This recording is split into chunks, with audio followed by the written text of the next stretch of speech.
going on? How's everyone doing? Shout out to Colin. Everybody else who's cool with Colin. Chunky!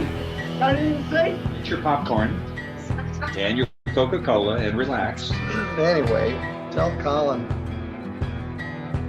I'm ready.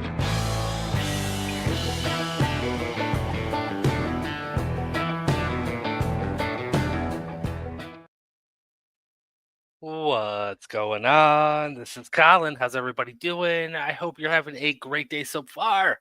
Happy Thursday. One day left. One day left of the work week. Yeah, that's all I got. You guys want to watch some court? I want to watch some court. Let's watch some court. I've got a long video tonight.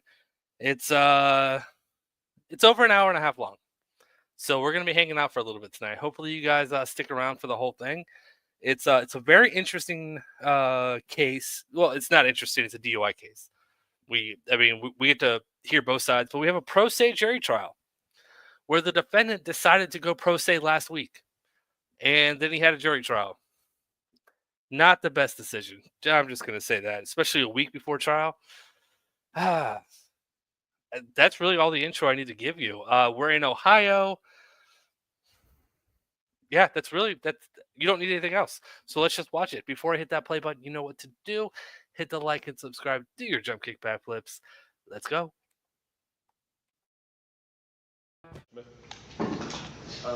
Yes, Your Honor. My witnesses are unavailable today. I just got the discoveries on Friday. I don't think that's enough time to properly prepare.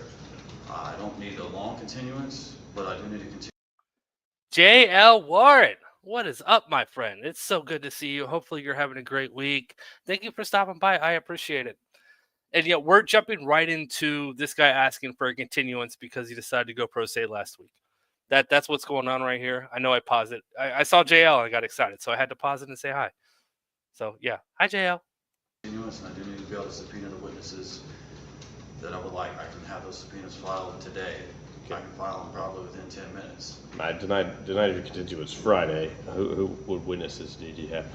But this case has been pending since March of last year. That's why I got rid of the attorney, so we can get this done. But I would like to have my witnesses. They have testimony to my case, to some of the stuff in the video. Okay. And I also have some police reports that I believe are relevant based off some of the things I've seen in the discovery, why I was here so long, and I just believe those are very vital to my case. Okay. Have you disclosed those witnesses to the prosecutor at any point? We've received nothing. Okay. I was not aware I needed to disclose them. I've talked to my previous lawyers about them, but my previous lawyers haven't filed any subpoenas, any evidence gathering, nothing. That's why I went on my own so I could get this done. But I've had 48 hours with the discoveries, and that alone I don't think is enough. I mean, just off of one set, it's 9 to 10 hours of video to watch them once. Yep. Anything else you'd like to say? Anything else you'd like to say before we start? I just don't think I get a fair trial without it. Okay. I mean, that's all I want is a fair trial. I understand. That's what we're here for today. I'll deny your motion. Thank you. Anything else, Mr. Smith, before we begin? Okay. No, sir. I'll do the best I can. Okay. Mr. Cox? I have nothing. Okay. All right. Let me bring jury back.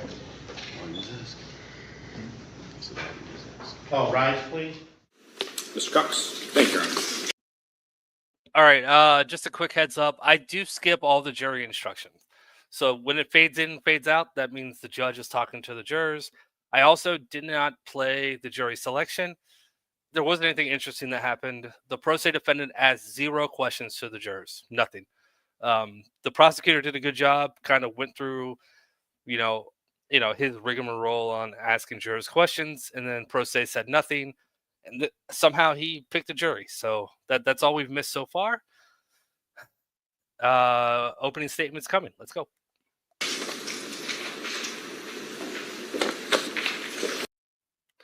That's a good question. I believe this, isn't it? What is it? Judge George?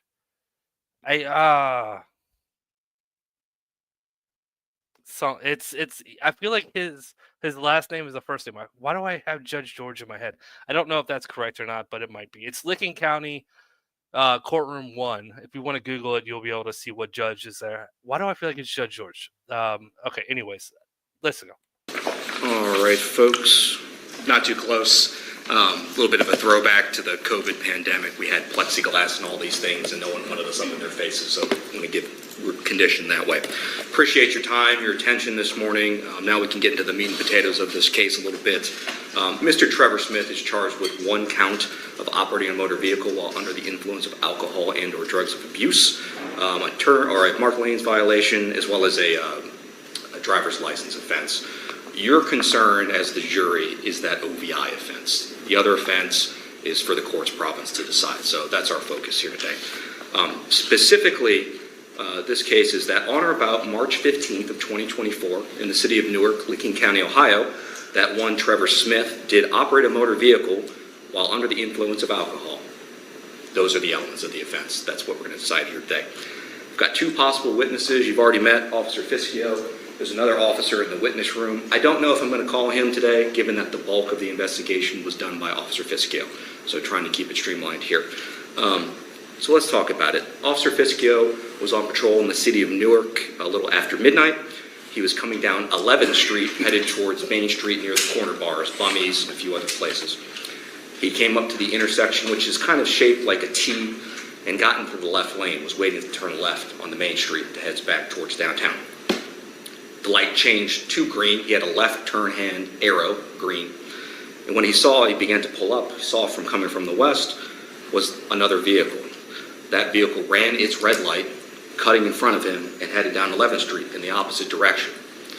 Officer Fiskio flipped around, followed the car, activated his lights based on that traffic violation. The car came to a stop in the parking lot, and the driver emerged unprompted, the driver being one Trevor Smith. Officer Fiskio was a little puzzled by that. It's unusual. Began to speak to Mr. Smith, asked him about why he ran the red light. Mr. Smith denied running that red light. While speaking with Mr. Smith, Officer Fiskio noticed various different indicators of impairment, including slurring, mood up and down, inability to stay focused, diminished motor skills, amongst other factors. Mr. Smith advised he was coming from the West Church Social Bar, where he had consumed some alcohol, a series of beers. Based on his observations and that interaction, Officer Fiskio began field sobriety testing, during which Mr. Smith performed poorly. Following the administration of those tests, Mr. Smith was arrested. He was read the BMV 2255 form, which advises the possible penalties should you test over the legal limit or refuse to do so. He refused to provide a breath test following his arrest. After the close of the evidence, ladies and Biggin, thank you so much for the raid, my friend. I appreciate it. Hello, Mrs. Biggin. How are you doing this evening? Thank you, Biggin. All right. We just started. We have a pro se jury trial. And this is opening statements, so you haven't missed anything. This guy is charged with a DUI. And yeah, he elected to go pro se. His standby attorney is sitting next to him because he just decided to go pro se last week, a week before the trial started. So yeah, standby is sitting there. That's all you missed so far. So Bacon, thank you so much for the raid. I appreciated it. I appreciate words. Words are hard. I appreciate it. Let's get back to opening statements. Michelle, thank you so much for the super sticker. I appreciate it. You are awesome. Thank you. gentlemen, I'm confident and I will ask you for a return of a guilty verdict. Thank you. Mr. Smith, would you like to make an opening statement?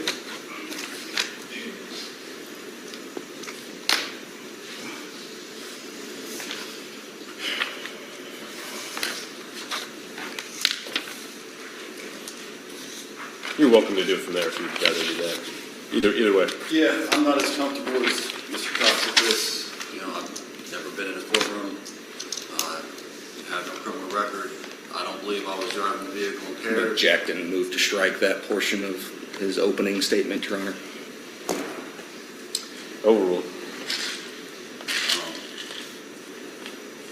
But I'm here to do the best I can. It's time to get this over with. That's why I got rid of lawyers, and we're going to do what we do. My witnesses weren't able to make it today. They had to work. So Objection, Your Honor. Move to strike and for a curative instruction in that regard. All right, thank you. To instruct the jury that they will consider only the evidence heard in this courtroom here today. Anything else you'd like to say, Mr. Smith? No, sir. Okay. All right, Mr. Cox, you may call your first witness. Officer Fiskio, Your Honor. Let me know.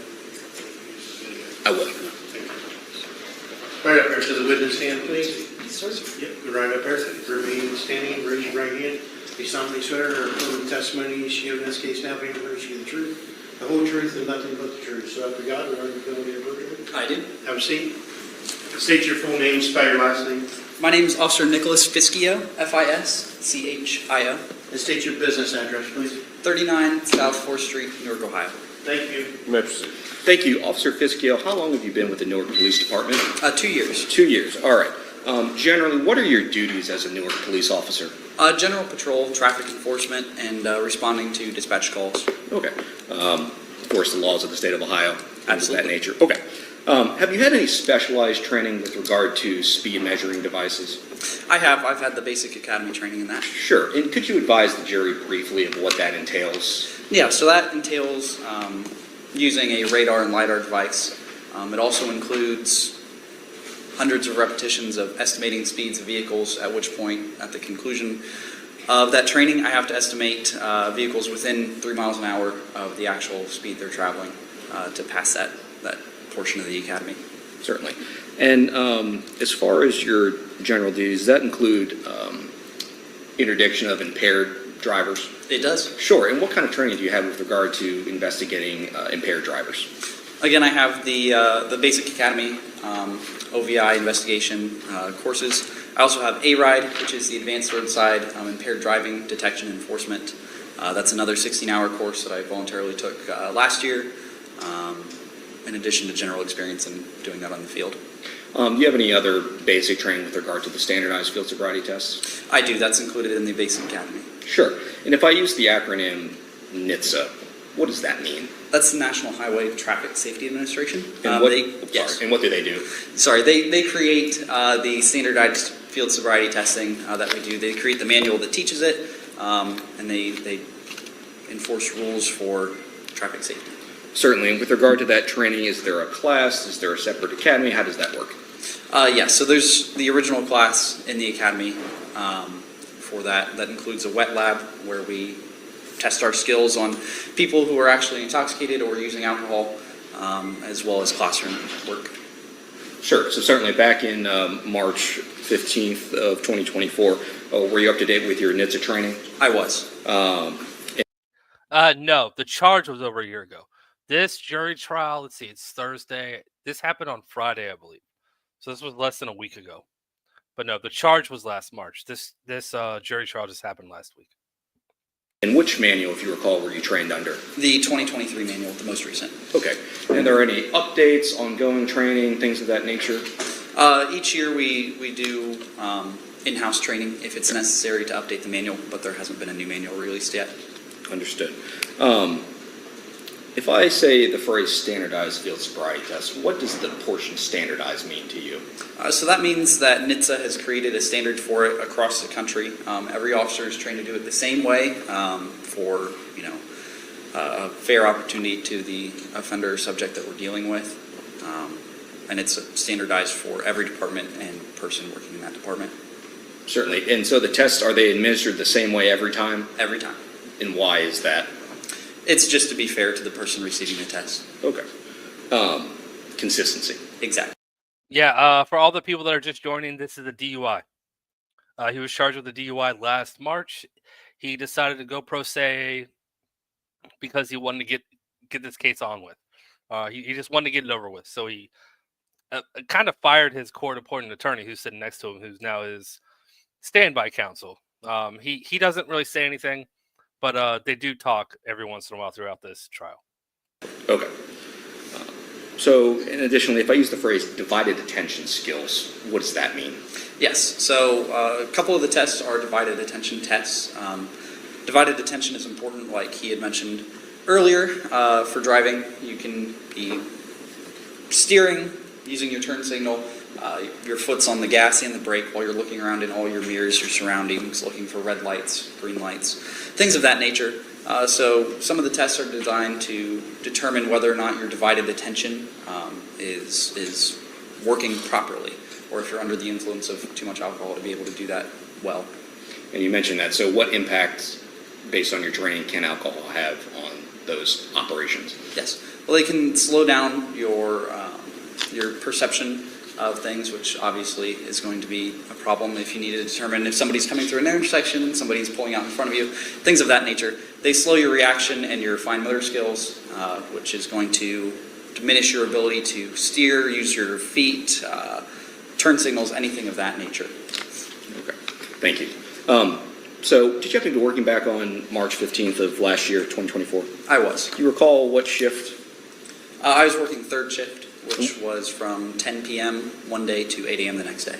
Okay, 10p to 8a. Were you in the uniform of the day, similar to the one that you have on now? Yes, sir. Were you operating a marked cruiser with a visible functioning light bar? I was. During the course of that shift, did you happen to have contact with the gentleman later identified as Trevor Smith? I did.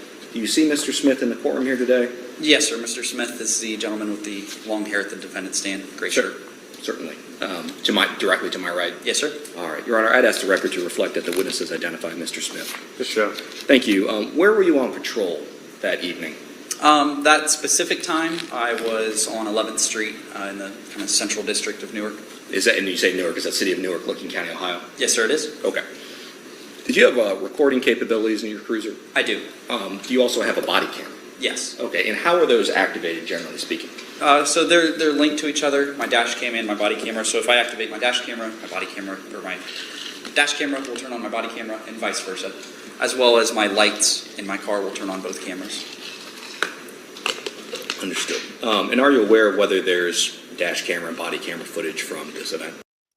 No, he can't. He can't claim a bad legal defense. You can't claim that when you go pro se. You have to waive that right. He can, however, appeal because he did ask for more time and the judge denied it. He can absolutely do that, but that's up to the Court of Appeals if they accept it or not. But yeah, like the judge said, this case has been going on for a year. He fired his attorney last week, and jury trials today, so the judge wasn't going to adjourn it. There is. Okay. By chance, is the screen on in front of you? Nope. No.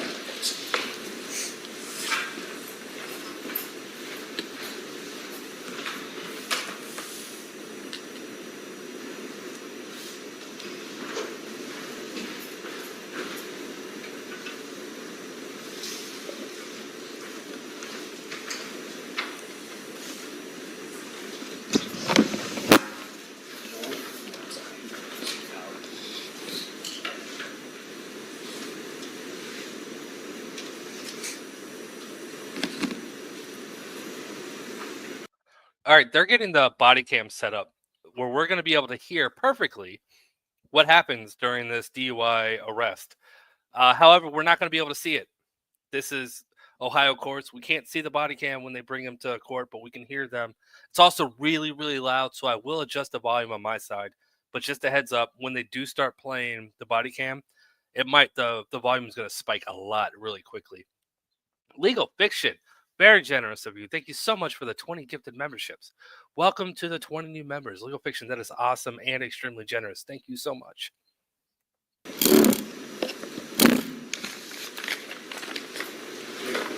Yeah, I got this one. And for the record, Your Honor, this is going to be marked as State's Exhibit 1. Officer Fiskio, is there a screen on in front of you now? Yes. Okay. And it's not running or anything. Do you recognize what this is? Yes, this looks like the night in question. I'm southbound on 11th Street, about to pass West Church Street. Sure. And so is this your dash camera? This is, yes. All right, so we're going to watch your selection here.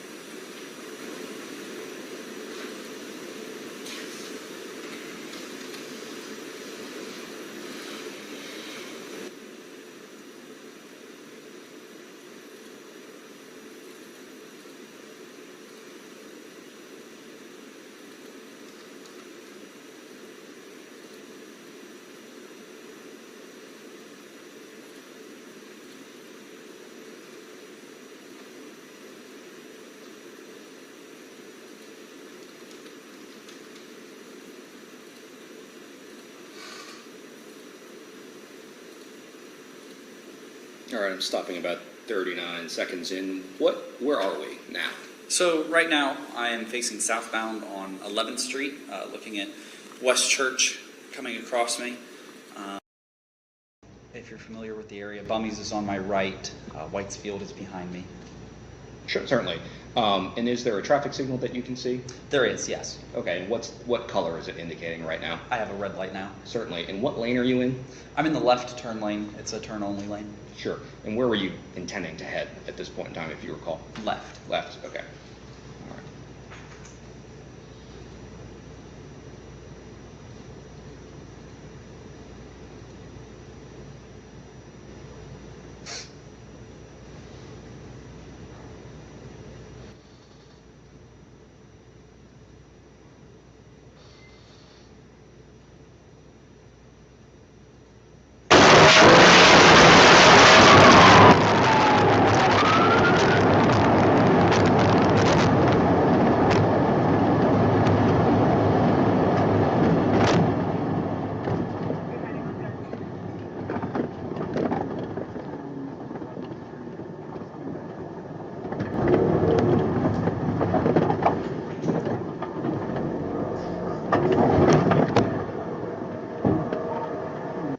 All right, Officer Fiskio, so as we're sitting there, you're waiting at the red light, what happened next?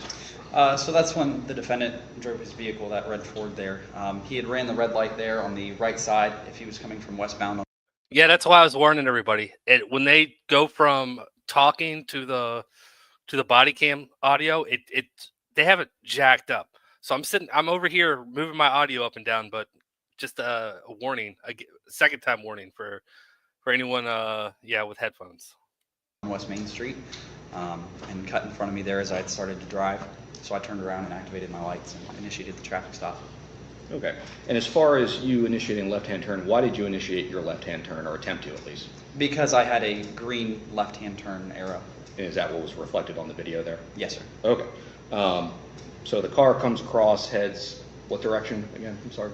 He would have been coming from the west, and he ends up turning north. Okay, he went northbound on 11. Correct. And you turned around, you activated your lights. Yes. And we heard the sound kick on. What's the deal with the sound kicking on at that point in time as opposed to any other time? Yeah, so when I turn my lights on, or any of my cameras for that matter, it doesn't start recording sound until I actually press the button, but it plays the last minute of the video back so that you have a playback period of 60 seconds. All right. The car itself, as you saw it come across the intersection, did you notice anything about its speed? Yes, so as I saw it start to come past Bummies, which I initially saw just a little bit outside of kind of the field of this camera can actually reach there, I initially noticed that it was going well over the speed limit, which is 35 mile an hour through that zone. I estimated it to be about 45 miles per hour, and then it slowed down as it started to make its turn to go northbound in front of me through the red light. Certainly, but you would concede that you didn't use your radar or LiDAR or anything? I did not, no. Okay. So we're talking about your visual estimation of speed as you alluded to previously. Correct. So as we sit here, we have and is there any traffic violation for running a red light or not obeying that? There is, yes. Okay. It's failure to obey a traffic control signal. Certainly.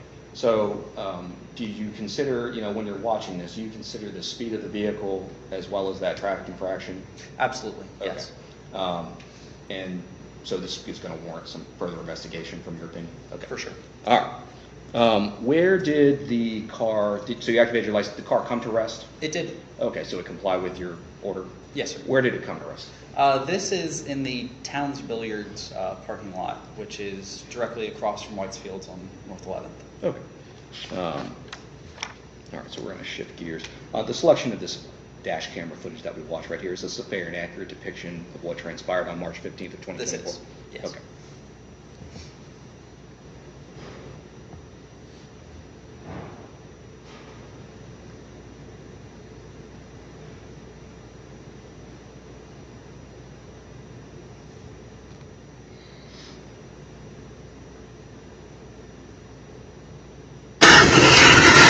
Gun. Okay. You know you to get out of your car? Yes, ma'am.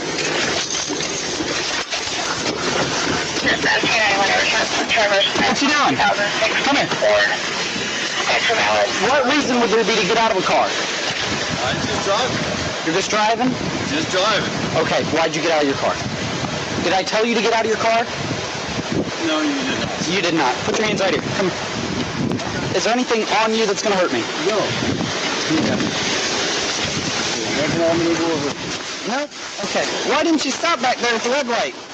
I did stop. You didn't stop for a second. Actually, I had a green light. You had a green light coming from there? So my green turn arrow means you get to go as well from the other direction? Hey, wait. At that light? Yes. Yeah, at 11? Yes. So when I'm pulling out to turn left on a green arrow, you have a green light too? I had a green light to go left. I had a green light. You didn't have a green light. You went right. I did not go right. Well, okay. Well, that's my misunderstanding, but that's what I saw.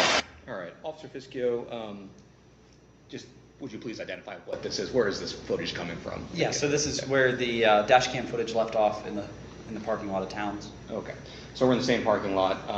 When you stopped, what did Mr. Smith do at that point in time? He immediately exited his vehicle and started walking back to my car. Okay.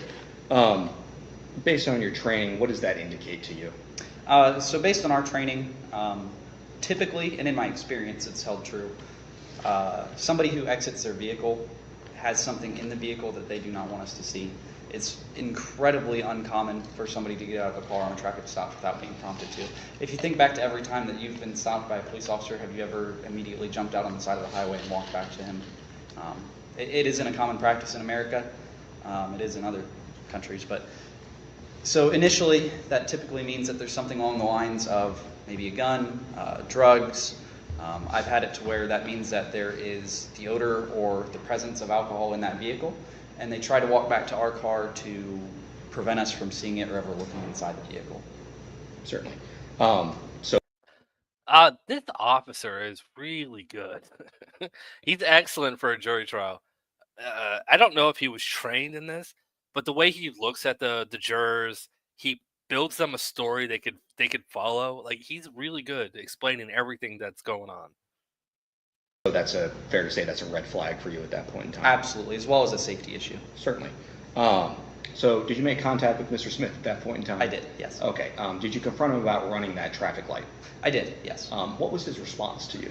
So initially when I asked him, you'll hear it there, he said that he stopped at the light, but then immediately upon me telling him that he did not stop at the light, he tells me that he actually had a green light.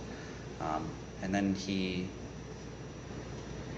more or less asserted that I was actually turning right on red from his perspective, and that he had a green light during that time. So we're getting two divergent stories from him within 20 seconds of this traffic stop starting? Correct. Okay. How would you describe his demeanor as you began to speak to him a little bit? So he's fairly excitable there. Initially, I can hear kind of a slur in his speech when I first started talking to him. Those sorts of things. Certainly.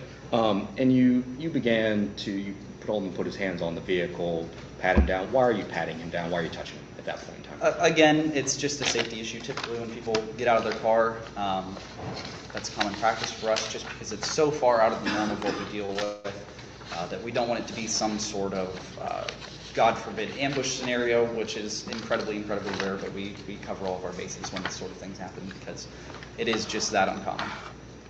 Thank you. Okay. Okay. Is this your car? Yes, it is. Sorry, guys. I wish there was more of a pause between that, because I keep turning the volume way down when they swap like that. But yeah, that was instant. There was no pause, so I apologize. It's gonna happen a lot. They're gonna keep going back to it. Just another warning. Just please, another warning. I gotcha. Perfect. What's this? This is You got your license on you? Yes, I do. Go ahead and pull that out for me.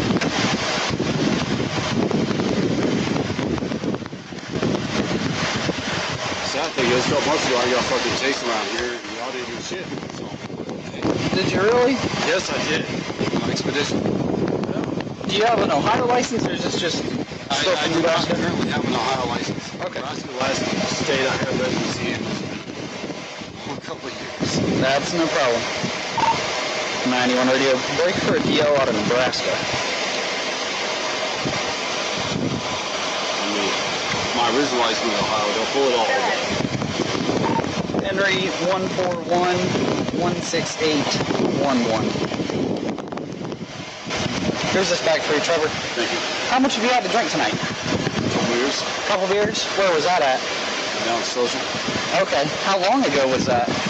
I just left it. My shit was going my knee, so I was coming out here to this. Okay. What kind of shit was going on? I don't even know. It's my niece and my brother, and you were able to sit on my brother for it. That's all I gotta say. Do we know him? Once upon a time was required reading, but I left like 20 years ago. I've been here for a minute, but I got a stalker and this and that, and I mean, Okay. I'm just trying to get the fuck back down south. Copy. We'll be out on fields here in a second. Okay. Well, that makes sense to me. So, when you say a couple beers, what kind of beers? What do you drink? Bud Light, Talls, Draft, cans, bottles? Okay. I got you. You just left down there? So the reason I asked that is right now you're slurring your speech with me right now. I'm really not. Well, you obviously just ran a red light as well. I did not run a red light. And I don't know how fast you were going, but it definitely wasn't pretty fast. Yes, it was. I promise you it was not. So, all of this put together. You're not supposed to have a camera on that. Yeah, it's right there. You watched the whole thing. But you don't know how fast I was going.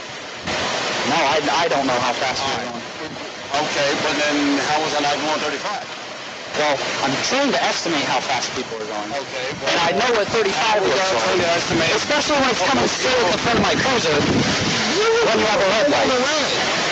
I was not going red on a red. I was going left on a green arrow. And you were going straight on a red light. You were not going left on a green arrow because you weren't right. Okay. We're not going to argue about that. I'm going to ask you to perform some tests for me to check if you're sober enough to drive. Would you be willing to do that? I'll perform the test. Sure. Perfect. Go ahead and watch him for a second. I'll turn off my lights. All right, we're stopping about 5 minutes, 50. Gary, he did not yet. He's going to in a little later. He does object to the video, and he has an interesting reason why. But that's coming up later. He hasn't done it yet. 4 seconds in here. You asked for his license, his registration, things of that nature. Yes. Did he provide those to you? Yeah, his license. Where is that license from? Nebraska. Okay. Did you in fact run his information through dispatch? I did. And how do you go about doing that? What information do you need typically? Just his driver's license number off of the actual card. All right. May I approach the witness, Your Honor? You may. Thank you. This is going to be State's Exhibit 2. Mr. Smith, this is described, but I have to show it to you before I present it to him. Thank you. And you have marked the State's Exhibit 2. If you take a look at that for me, Officer Fiskio, let me know when you're ready. Yeah, go ahead. Certainly. What is that? What did I provide to you?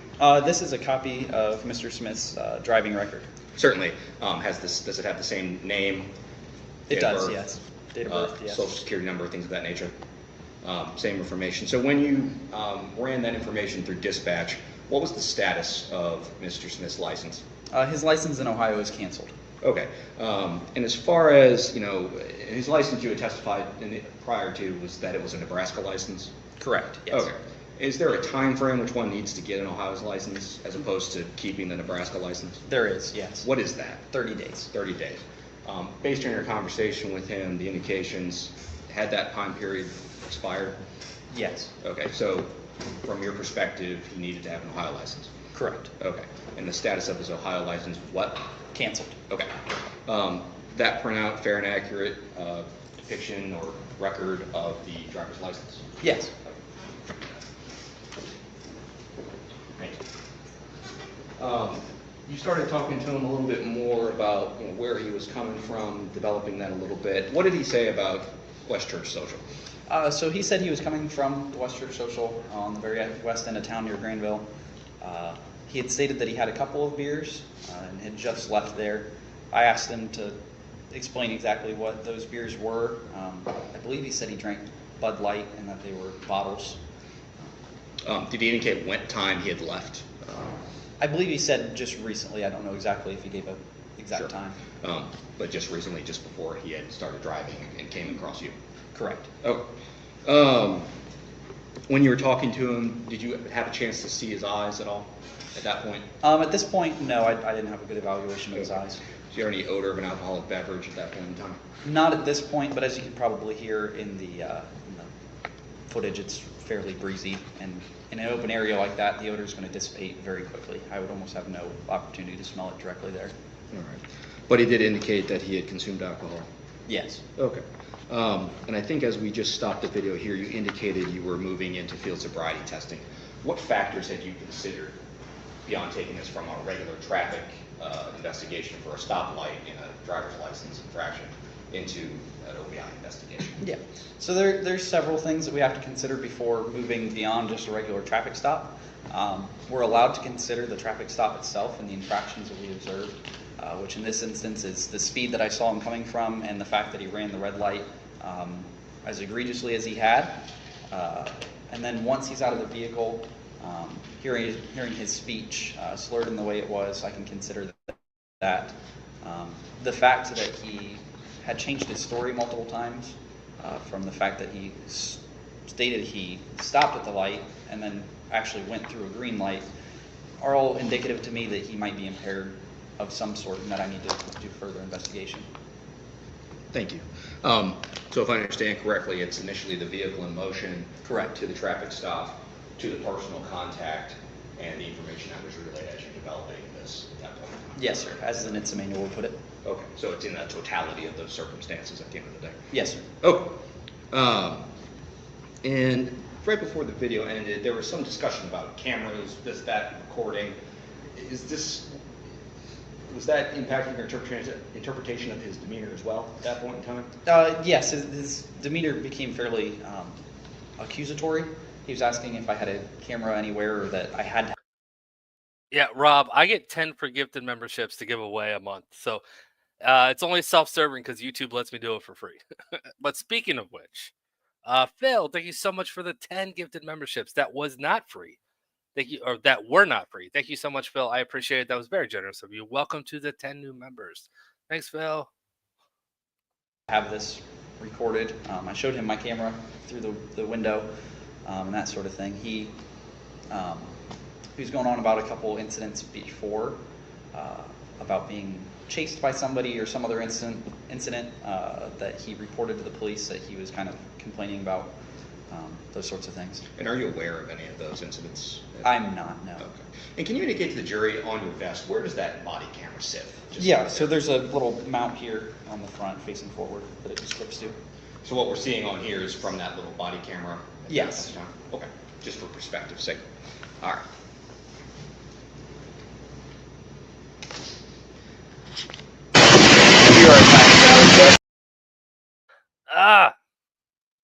I'm reading the chat. I missed that one. We even had a little pause where I could have turned the volume down. Sorry, guys. Yes, I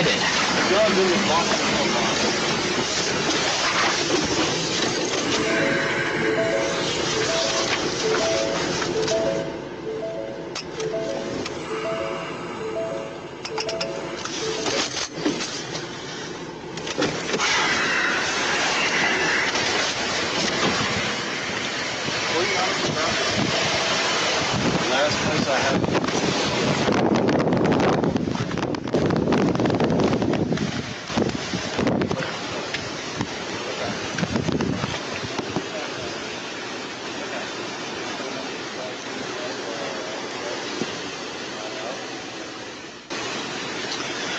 Trevor, would you mind if I just turned your flashers off? It can mess with your tests. So it might help you.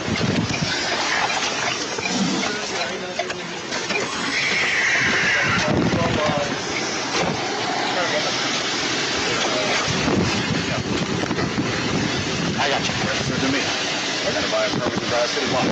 Okay, that's no problem.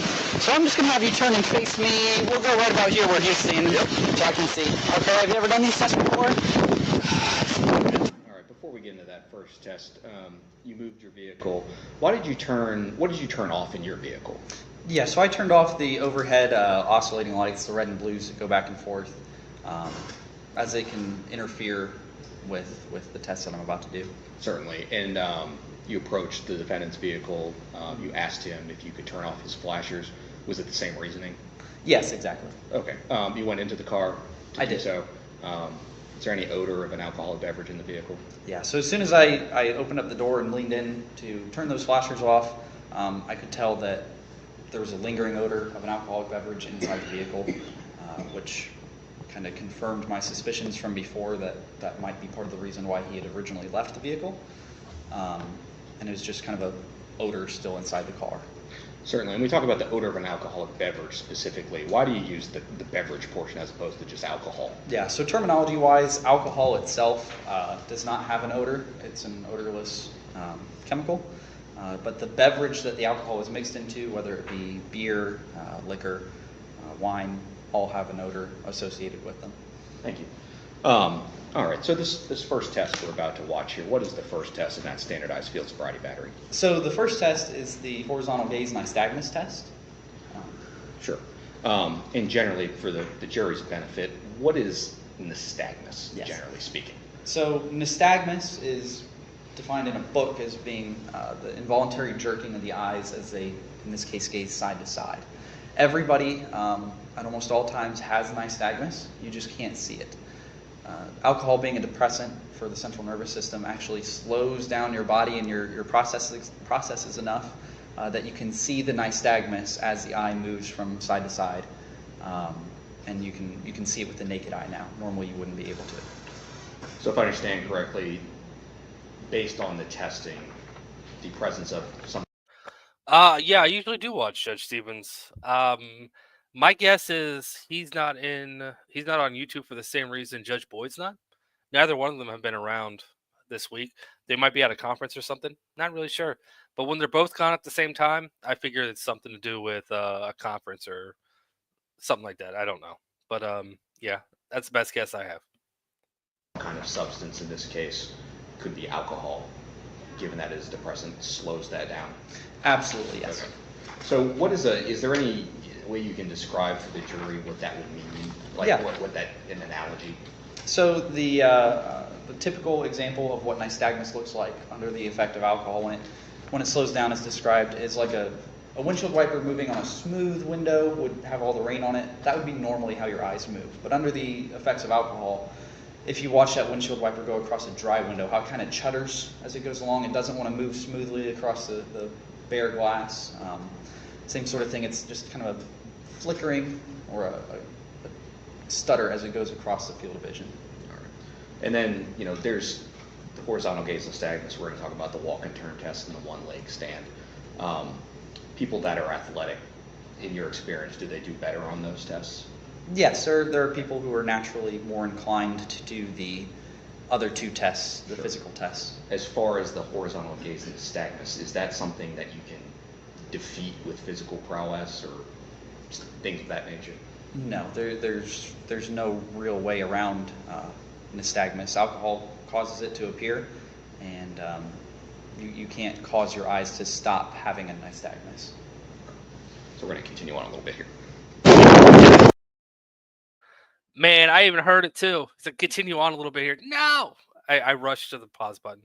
I'm going to apologize every single time I don't catch that, just so you know. Okay. Do you have any issues with your head, neck, back, any injuries? I got some shit right here that's really sore, but... Okay, I got you. Any issues with your eyes, anything like that? Basic, but... Okay, that's not a problem. Injuries to your head, brain? Let's just get the test done. Okay, that works for me. Specialist. Yep, it's just a routine. I just... As long as you understand, okay? Yes, flashlight. Yeah. Gotcha. So just keep an eye here on my finger. I want you to follow my finger with your eyes and your eyes only. Does that make sense? Yeah. Perfect. Don't move your head. Yeah, flashlight's a bitch, but the finger ain't moving. I'll give it a second. To the left. Center to the right. Yeah.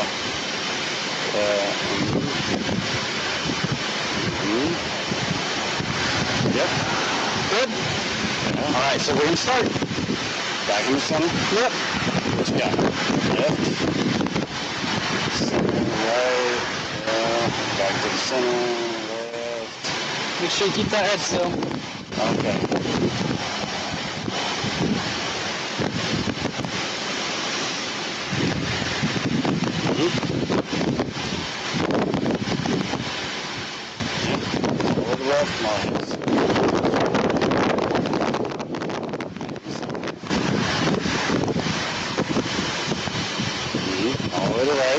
got?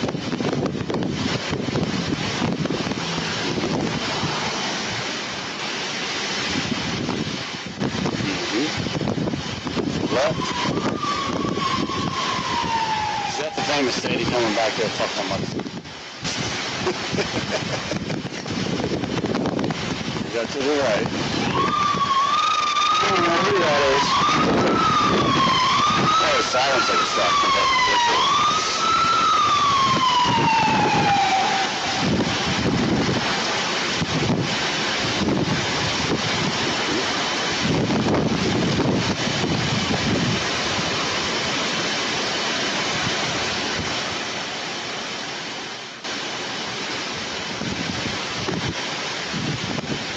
Gotcha. Because the only question I ever really have is why didn't y'all do this to the motherfucker y'all watched chase me back in August, September? We don't know this shit's back here, so. Oh, it's cool. We're gonna go up. Yeah, you're up. I'll see you. Can you hit my check-ups for me, please? Talking me or him? Him. Okay. If you had a radio, I'd ask you to see that works just as well. Instead of ass, let's take my eyes off your finger. Yeah. There you go. Okay. All right. And given the perspective, are you actually able to see his eyes on this one? Absolutely, yes. I'm saying from this perspective. Oh, from the video? Yeah. No, you can't see his eyes in the video. And the dash camera, was that any help in this one as well? Not really. Okay. So, given the stature, first, before even getting into the test, you asked him about, head, neck, back, injuries, things of that nature. Why are you asking those types of questions? Yeah, so there's a sort of medical pre-check that you do prior to doing the HGN test. It's to the subject's benefit to report to us if they have any head injuries, neck injuries, anything of that sort of nature, just because it could affect the test. And then we actually physically check for any sort of signs of an injury or anything of that nature during the pre-check. And how did Mr. Smith respond to you when you asked him those questions? The only thing that he brought to my attention was LASIK, which won't affect our test. Our test has to do with the motion of the eye, not your actual vision. If you can track an object, you can do the HGN test. Aside from that, he wanted to get on with it. Didn't want to report anything else to me that would affect his ability to do the test. In fact, he told you to get on with the test, essentially. Exactly. Yes. As far as, all right, so, and then the portion of that, checking the pupils in equal tracking, why do you do that? Yeah, same thing. I'm checking that his pupils are of equal size. I'm checking that he doesn't have a resting nystagmus. Some people very rarely have a resting nystagmus, specifically people with albinism, albinos. Their eyes actually have a nystagmus naturally, but that's something that they would be very aware of, as it would be affecting their daily life. And I'm also checking to make sure that his eyes track my finger equally. One's not going like this and then over here all over the place. Those would be signs of a brain injury that could affect my test or a natural problem that he has. Certainly. So based on the pre-medical questionnaire and then the equal pupil size and equal tracking pre-check, for lack of a better term, did you feel comfortable to move into the actual test? I did. Okay. And how many distinct phases are there of the actual test? There's 3 validated clues or phases that I'm doing in the test, and then I'm checking one more time for one additional indicator. Sure. And how many total clues are possible for this test? Gary, that is exactly why I kept this in. This is the longest part of the trial. First officer, first state's witness. This is the longest part. It goes on for about 45 to 50 minutes. So we're actually getting to the end of it. But I wanted to cut it down. I was like, no, this officer does such a good job. I'm going to keep it in. And, it could teach you guys something. Anyone that enjoys drinking and then makes the dumb decision to drive, this might educate you on what the police are looking for. So pay attention. 3 separate things, one in each eye. Okay. So what's the first portion of this test? What's the name of it, I guess? So I'm looking for a lack of smooth pursuit on the first portion of the test. All right. And what does that look like to the person administering the test? What are you looking for? So that's that classic example of the windshield wiper going across a dry windshield. I'm looking to see that as I go across his field of vision, whether or not he's tracking it smoothly, which a normal sober person under no influence of alcohol would do. rather his eyes are kind of flickering back and forth as I go across. So if I was moving my finger smoothly, it would follow smoothly if he was not impaired. Rather, an impaired person would almost see it like this. This is kind of what you're looking for as the eye goes across the whole field of vision. It can't track the finger smoothly because of the nystagmus. Certainly. And how many passes do you do? So I have to do 2 passes on each eye, so that looks like here and back, all the way across the field of vision twice. Okay, so you test each eye twice independently. Exactly. Okay. And while you were doing that, Mr. Smith was kind of narrating a little bit. Can you talk a bit about that? He was. So that's kind of an example of the emotional ups and downs that he was having throughout our interaction.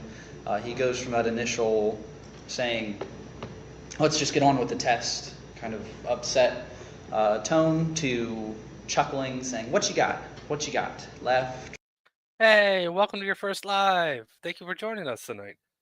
I do appreciate it. And while I'm paused, I keep pushing these off because I keep thinking I'm going to pause it again, and then I let it play for a long time. Jenny, thank you so much for the 3 months. I appreciate it. Thank you. And John Lindy, thank you for the 5 months. Thank you both. Thank you. Right, center, going from a depressed mood to a happy mood to an upset mood. He mentions me wanting to chase or why didn't I do this to the person who was chasing him around before? Kind of distracted, going from topic to topic, mood to mood. All those are indicative of somebody who might be under the influence of alcohol. All right. And that's based on your training and life experience as well? Yes. Okay. So this first phase, how many potential clues did you see? Or how many clues did you see? So I saw 2. I saw a lack of smooth pursuit in both eyes. All right. Moving, and as you're looking at the defendant's eyes, what are you seeing in his eyes, if anything? So as I'm in close proximity to him and I'm evaluating only his eyes, I can tell that they're both bloodshot and glossy, which are physical indicators of alcohol consumption and impairment. Okay. What's the next phase that you moved into?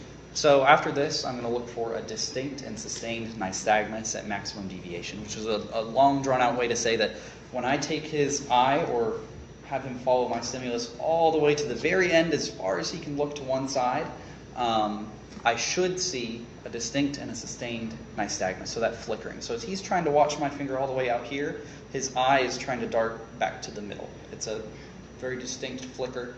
I have to hold it for a minimum of 4 seconds to confirm that it's distinct and sustained. And I can hold it for a maximum of 30 seconds. And here I do a little over 4 seconds like I normally do. And could see that eye jerking back in towards the center.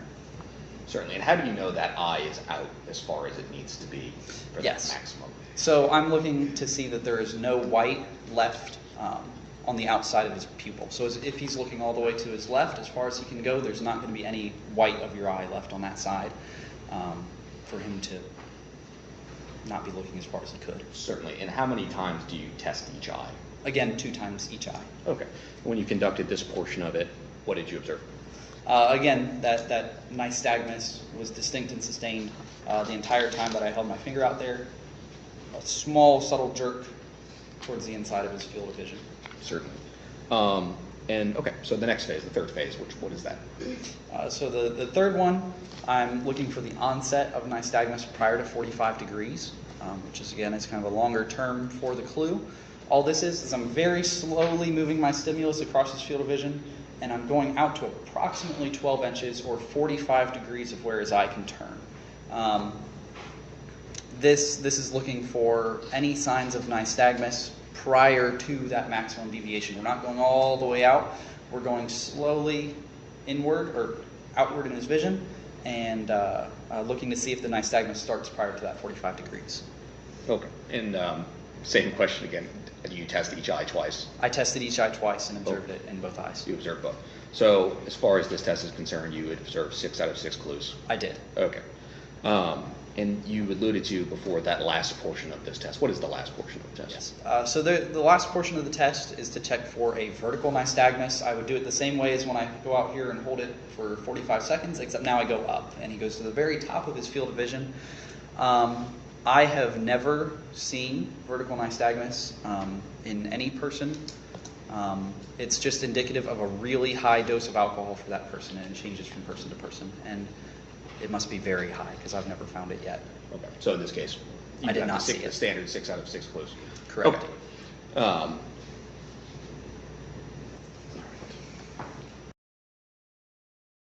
I think I might have just caught it for the first time tonight. I'm going to turn it down and watch him not be done asking questions. And while you're talking to him, at any portion of time did you smell an alcoholic beverage? While we're outside of our vehicles, it's very hard to when there's any kind of breeze or just in open air. I'd have to get really uncomfortably close to him to be able to smell that outside with any kind of air movement. All right. So let's going to move on to the next test here. Oh, that was close. That was close. Does that count? It got about I don't know, a quarter of a second before I paused it. I think it counts. I think I win on this one. So we're going to do a couple more tests after that.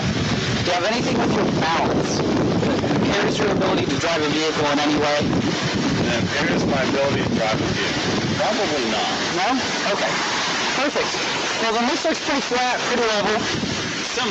Your semi, it's not horrible. It's enough. Yep. What you got? So I just want you to imagine a straight line right here in front of you, okay? Well, the line curves to the right that I can see, but I can walk it. Okay, well, let's just pretend. I wouldn't do the curve. That's not going to help you. I promise. I see the curve. The straighter you can do, the better. You want to see the curve? There's a curve. Yes, sir. Why don't we, do you want to use that line right there? We can use that line. Well, let's go do that. Why not? We'll walk this one straight? Yeah, so we're going to look at the straight line right here. All I got to say, you want me to walk a straight line. That one curved. That one curved? But you know what? If I can walk curved line, I can walk straight line. Well, we'll give this straight one a shot. Let's go. Well, hang on a sec. Don't start just yet. Go ahead and go back to the beginning here. All right. So I'm going to give you some instructions. Uh-huh. What I want you to do first is I want you to put your left foot in front of you like this. Left foot. Put your right foot in front of that, touching heel to toe. Heel to toe. There you go. Keep your arms down to the side. All right, hold on. There you go. Keep your arms down. All right. Yep, down at your side. You want the arms down the side? Yes, sir. Okay. And now I'd like you to stay like that while I give you the rest of the instructions. All right. Does that make sense? Yes, it does, but hold on. Yep. Just make sure you get back to that. Also, fun fact, that's how you spell nystagmus. I would not have been even able to guess that. So, Dale, thanks for looking that up. And yes, fun fact as well. Position. I can get back to that position. Right in front of the left. This shit is, how long you want to wait? There you go. Yep. Just stay like that while I talk to you, okay? Okay. So when I tell you to begin, I want you to take 9 heel-to-toe steps straight down that line. It's going to look like this. 1, 2, I know how to look. 3. Are we ready? Not yet. Keep watching. You're going to do that all the way to 9 steps, okay? Okay. So from there, once you get to 9, you'll take a series of small steps to turn around and go back 9 steps, heel to toe. Okay? Does that make sense the way I've explained it? 9 down, 9 back. 9 down, 9 back. Series of small steps to turn around. Yes. Okay, perfect. Go ahead and go back to the starting position there. Right foot in the front. Yep. Keep your hands. All right, Officer Fiskio, what's this next test that we take a look at here? So this next test is called the walk and turn test. All right. And how do you instruct? How did you at least begin? All right, congratulations, everyone. We have made it to test number 2. We are 1 hour into the video. We're on test number 2. This prosecutor is thorough. He is thorough. Like I said, the officer he's good. He's good. Sparkle Poods, I nominate Colin for fastest finger in the West Trophy. Thank you, Sparkle Poods. I appreciate it. And Cheshire Cat, turn video on and tell us in sign language. I'm deaf. You know what, Cheshire Cat? I'm just letting you guys all live life the way I live life, being deaf. So, yeah, enjoy it. Thank you, Cheshire Cat. To instruct him where to stand. Let's talk about that first. So initially, what I typically have a subject do is imagine a line in front of them. That's what NHTSA encourages us to do. And then I'm going to pick a point off kind of ahead of them for them to end that line at. So it's an imaginary line that they're walking on. In this instance, near the imaginary line, I hadn't noticed, but there was a tire mark that was curved, and Mr. Smith pointed that out to me, so we changed locations. Certainly, and you elected to use the parking stripe? Yes. Okay. As far as the test itself, can you describe what is the starting position we're talking about here? Yeah, so the starting position is your left foot on that line, whether imaginary or real in this case, and then you're going to take your right foot. I'm sorry, you can't see my feet at all. This isn't helping. If you want to stand up and show them. That's all you're doing is you're taking your left foot on that line, and then you're putting your right foot on the line right in front of it with your heel touching your toe. So heel to toe the entire Your time. hands down at your side. Yes. Okay. As part of the instructions, when you're giving them, are they supposed to stay in that position the entire time? Yes, so they have to stay like this the entire time I'm giving the instructions. In fact, is that a potential clue that you're looking for? It is, so that's one of the validating clues that I'm looking for, if they can't stay in this position during the time that I'm giving them the instructions, or if they start too soon. And is this one of the physical divided attention skill type of tests? It is, yeah. So in fact, you're instructing them at the same time as they have to do something physically? Yes. Okay. And as we were watching here, was Mr. Smith able to do that? No, he separated his feet several times, which is the actual clue that I'm looking for. He can move his body however he needs to balance, but if he separates his feet, that's the clue. In fact, did he take his stacker off the line? Yes, he did. Okay. Okay. For everyone that's coming late, this is a jury trial, and this is a pro se defendant. His standby attorney is sitting next to him. He decided to go pro se last week and just do this by himself. His excuse for that, or his reason for that, was he was tired of this dragging along, so he just wanted to get it over with. And then he immediately asked for a continuance because he didn't have time to subpoena his witness, and that was denied by the judge. Now we're still on the first witness. An hour into the video, we're still on the first witness. The prosecutor is dotting every I and crossing every T with his questions. So the officer's doing a great job responding to him. Yeah, that's where we're at. So for everyone who has come in late, there's your catch up. Wait, I did say it was a jury trial, right? That was the original question. Jury trial. So, and how do you, and what are you looking for in a test surface, I guess, is the other thing? Are we looking for an incline or something like that? Or how do we look for? You're looking for the most smooth and flat surface that you can take this test on. And this was where's? Parking lot? Yes, this is a parking lot. And it looks like it had been raining that evening. Was it actively raining at that point in time? No, I don't believe it was. Was there any ice on the ground? No ice. Okay. Using a marked parking stripe? Yes. Okay. Appear to be generally flat? It did. Okay. So what are the actual instructions that you give? I know we heard it on the video, but I need it for the record, so if you please instruct those. Absolutely. So once he's in that instructional position, I ask him to stay in that position until I tell him to start. At which point I have to hear a verbal confirmation from him that he understands those instructions. So I ask him, do you understand that? And he replied that he did, and that's when he kind of stepped back and stumbled back and then restarted. After that, I'm going to explain to him that I need him to take 9 heel-to-toe steps on that line. And then I demonstrate those steps. I take 3. At which point, once he reaches 9 steps, he's going to take a series of small steps to turn around, and then he's going to take 9 heel-to-toe steps coming back the same line, opposite direction. All right. So in the position, down 9, the specialized turn, and then 9 back. Yes. At the end of the day. Correct. Do you in fact confirm whether or not whether he understands after you demonstrate? Yes. So at each portion, I ask him if he understands exactly what I'm trying to get him to do, and he replied that he did.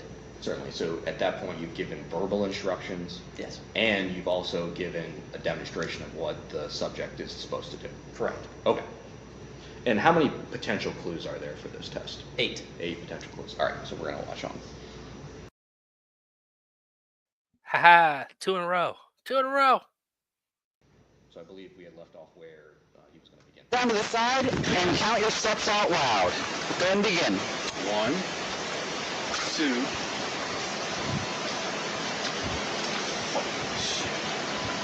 3. Keep going. No, I got you. 4, 5, 6, 7, 8, 9. Time to turn around? Yep. All right.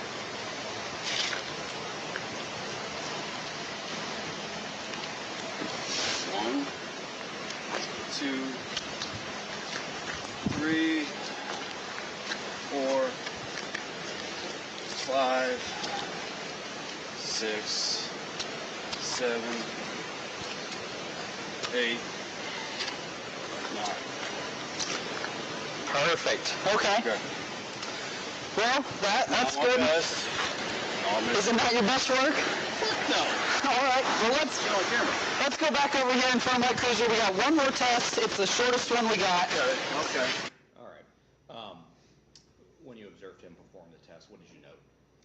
Yeah, so initially, if you had seen a little bit ago, as soon as we walked over to that line, he began walking without any sort of instruction whatsoever, which is one of the first clues that I observed. Then, before the test beginning, he had broken his feet apart, stumbled backwards. That's another clue that I'm looking for. Then stepping offline is another clue, so he took a substantial step away from the line that he was supposed to walk on. A few of those steps he didn't touch heel to toe, which is another clue that I'm looking for.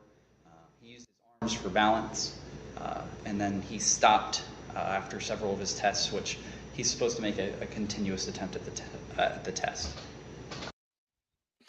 I did. Do I need to rewind it? I did. I thought I had a little bit longer. All right, I'll rewind it like 30 seconds. Hold on. This is going to be the... Jim performed the test. What did you note? Yeah, so initially, if you had seen a little bit ago, as soon as we walked over to that line, he began walking without any sort of instruction whatsoever, which is one of the first clues that I observed. Then, before the test beginning, he had broken his feet apart, stumbled backwards. That's another clue that I'm looking for. Then stepping offline is another clue, so he took a substantial step away from the line that he was supposed to walk on. A few of those steps he didn't touch heel to toe, which is another clue that I'm looking for. He used his arms for balance, and then he stopped after several of his tests, which he's supposed to make a continuous attempt at the test. So, by my count, that's 7. 7, yes. 7 out of possible 8. Okay. As far as the touching heel to toe, is there a gap that you'll allow, or is it this definitely has to touch? So, if I believe that NHTSA manual is correct, it's a 1/4 inch. I visually don't want to rely on that, so I look for a substantial break in heel to toe, something that I can very obviously perceive, which he did a couple times there. All right. And following the test, did you ask him what he thought of how he did? Yeah, I had heard him mention that he wasn't super happy with how he did, so I asked him, and he said that wasn't his best work, I assume. Okay. What's the next test? So the test after this is called the one-leg stand. Okay. And how do you instruct the individual on how they're to perform the test? Yeah, so when I give the instructions... I really wish we could see this test, because it is hilarious what this guy says. This is... If you were questioning whether or not he was intoxicated, the one-legged stand, just by what he says, yeah, like, dude, you're drunk. Stop talking. It's good. Legal Fiction, and thank you so much for the super chat. And I will not buy adult diapers, but yeah, sometimes you just gotta pee. Yeah, it happens. Adult stuff. All right, let's keep going. But thank you, Legal Fiction.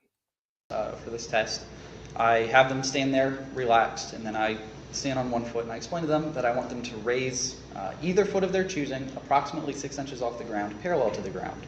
And they're going to hold it there throughout the test. I want them to look at their foot and count 1 1,000, 2 1,000, 3 1,000 until I tell them to stop. Throughout the entire test, they have to keep their hands to their side. Okay. So we're going to watch a little bit here. If you want to just... Dang it. The prosecutor should be warning me. Stand right there. Can you pull up a timer on your phone for me? Set it for 30 seconds. So the last test is called the one-leg stand. Yeah. I'm going to ask you to put your hands to your side. You don't have to do it yet. I'll show you. When I tell you to begin, I want you to raise either foot about 6 inches off the ground. It's cool. Okay. The only question I got is, why didn't y'all do this to me back in fucking September when I got chased by a motherfucker down here, up there, about down there, and all that shit? Like I said, I don't know. I wasn't here. I'm meeting you for the first time today. Hey, it's cool because it happened on video. All right. That works for me. So you're going to hold that 6 inches off the ground. Hold it parallel. You don't have to start yet, so you don't get tired. Okay? Of course. I want you to look down at the foot that you're raising, and I want you to count out loud. Now, do you got a measurement for my 6 inches? It's just got to be about, just close as you can get. I get you. I just got to eat the shit on that. Yep. So you're going to look down at the foot that you raised, and you're going to count 1 1,000, 2 1,000, wait, 3 1,000, like that. You want 1,000? Yep. All right. So he's going to start a timer. Just stop once I tell you to stop. Count out loud, okay? Keep your hands down to your side. Look at your foot. Now, what if my hands are on the side? Why can't I balance? Well, because most people when they're sober can stand like this without having any kind of issue. So that's not an accusation. I'm just telling you that's why the test is the way it is. Does that make sense? No. Okay. Do you understand the Good night, JL Warren. Thank you for stopping by. I appreciate it. instructions that I gave you at least? I fully understand the instruction you gave me. I just... Okay. You want to put limitations on it. Nope. I mean, that's your call. Go ahead and we'll tell you here in a second. Go ahead and begin. Raise either one you want. Okay. Look at it and count loud. On you. All right. To 30? We'll just tell you when to stop, okay? So just keep on counting. No. How do I count? 1, 1,000? No. 2, 1,000? Where do I stop? We don't tell you where to stop. You just stop once we tell you to. That wasn't what you said in the beginning. That is exactly what That's kind of exactly what what I count to 30. No. Oh. I asked him to set a timer for 30 seconds, but I'd just like you to just keep counting until we tell you to stop. They did that. Okay. Is that fair? No, hell no. Oh, okay.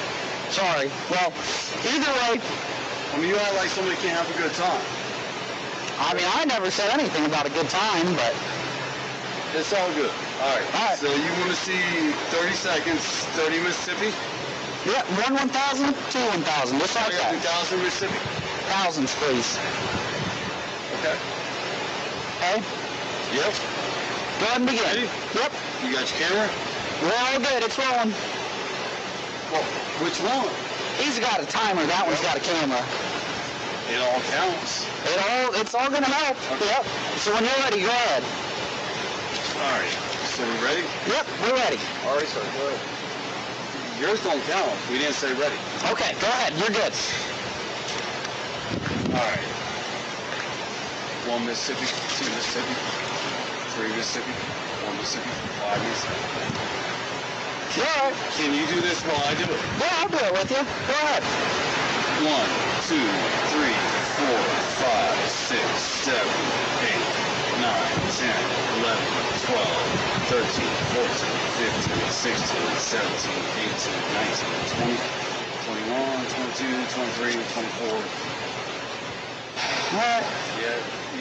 You're good there. You can put that down. Uh-huh. All right. So go ahead and turn around and put your hands around the back for me. Let's go.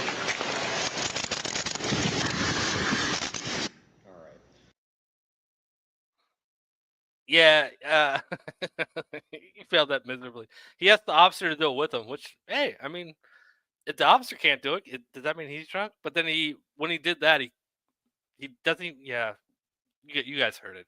Yeah, I know everyone. The audio's terrible. I feel like the computer mic is right next to the courtroom mic. We don't even get to see the body camera. Yeah, we just have to deal with it. So, Officer Fiskio, you instructed him on the test. Then there starts to be this dialogue about different items. What did Mr. Smith begin speaking about at that time before he actually performed the test? So there was a little debate over how long he needed to count. I had explained to the other officer to set a timer for 30 seconds. The actual instructions are to count until we tell you to stop. That's all that really was. He also mentioned something about that earlier incident being chased by somebody, saying what you heard there, up, down, over there, all around. I'm not sure exactly what he was talking about. Then there was a debate over. It's possible, but it doesn't sound that crazy to have made it out. It's just a guy failing a field sobriety test, which I don't know. There's probably hundreds of those you can get every single day. I don't know. It might be out there though. He doesn't really say anything stupid though, or I don't know. I don't think it would be that entertaining just alone. Maybe if you paired it with this court hearing, it might be better. I don't know exactly how he needed to count. I kept instructing him, I think 3 times there, to count in the fashion 1 1,000, 2 1,000, 3 1,000. That's not necessarily a clue for the test that he has to count exactly the way I tell him, but I found it very odd that he kept either forgetting or changing the way that he was going to count. He went from Mississippi's to 1,000 to Mississippi's to just at the end there, just counting normally. So those sorts of Certainly. So we have a confusion aspect, and then, am I correct in? Yes. you know, and then just a change in focus or inability to focus on the task at hand. Absolutely, and that continuation of his mood changing, where he goes from laughing to, pardon me, but saying fuck no, and then laughing and those sorts of things. Certainly. When you observed the test, what clues, if any, did you observe? So for the test, there's 4 total clues. He placed his foot on the ground during the test, his raised foot on the ground, that's 1 clue. He used his arms for balance, which is 6 inches or greater away from his body. That's a 2nd clue. He had an appreciable sway during the test, which is just any visible swaying that you can see. And then he was hopping on 1 foot to keep his balance through portions of it. And, you know, in fact, we're watching the video, and it's not just a sway, it's like one of... Yes, it's a almost off plane. Yes. Okay. All right. So based on all of the testing you've done from the first contact with the vehicle in motion through this, what conclusion did that lead you to? So based on the totality of the circumstances, none of these tests are pass-fail. They're just each individual evaluations that I can use to build that totality of the circumstances. And the totality begins at when I first see his vehicle all the way through to when I make an arrest. So starting all the way with the speed that I observed, the traffic violation that I observed, the slur that I could hear in his voice, the admission that he had been drinking earlier, the odor that I smelled in his car, all the way through to the standardized field sobriety testing that you saw there, along with his general demeanor, confusion, and attitude. I determined that I had to make an arrest for OVI. Certainly. So you believed him to be impaired at that I point did. in time? Okay. Each of these tests, did you perform these in substantial compliance with your training? Yes. Okay. And we touched on this a little bit, but, you know, and do you do these tests the same way each and every time? Yes. Okay. Why is that so essential here? Just for consistency's sake, so that nobody's doing different tests or looking for different clues or instructing the test in a different way that would cause somebody to not be able to do it properly or create clues that are not actually there. Understood. Okay. So you arrest Mr. Smith at that point in time. As you can see on the video, you placed him in handcuffs. Where did he go next? At that point, I placed him in the rear of my cruiser. Okay. And prior to any other disposition, is there any other kind of paperwork that you need to go through with him on scene? Yeah, so aside from the citation that will be issued for OVI, there is an administrative civil form called the BMV 2255.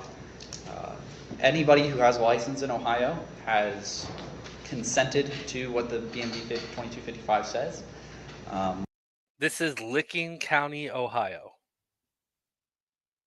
Some of the paperwork that you're signing is implied consent that if you are asked by a police officer to submit to chemical test incident to an OVI investigation, you have to do so, or else your driving privileges will be suspended for a certain amount of time, depending on other variables.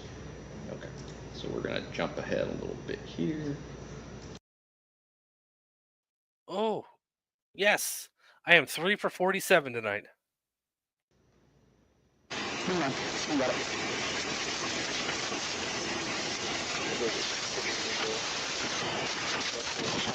Perfect, thank you.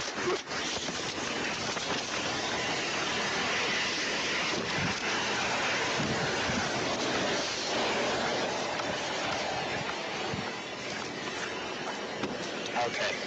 So Trevor, I'm going to go through this with you real quick. You've been really cool with me, so yes. If I can, just be patient with me. I have to read you this. If I don't, I get in trouble, right? Okay. So it's going to be wordy, and I'll explain it all to you at the end, and then we'll go from there, okay? Yeah. All right. So you are now under arrest for OVI. Okay. Operating a vehicle under the influence of alcohol, a drug, a combination of them, operating a vehicle under the influence of a listed controlled substance, a listed metabolite of a controlled substance, operating a vehicle under age alcohol consumption, or having physical control of a vehicle while under the influence.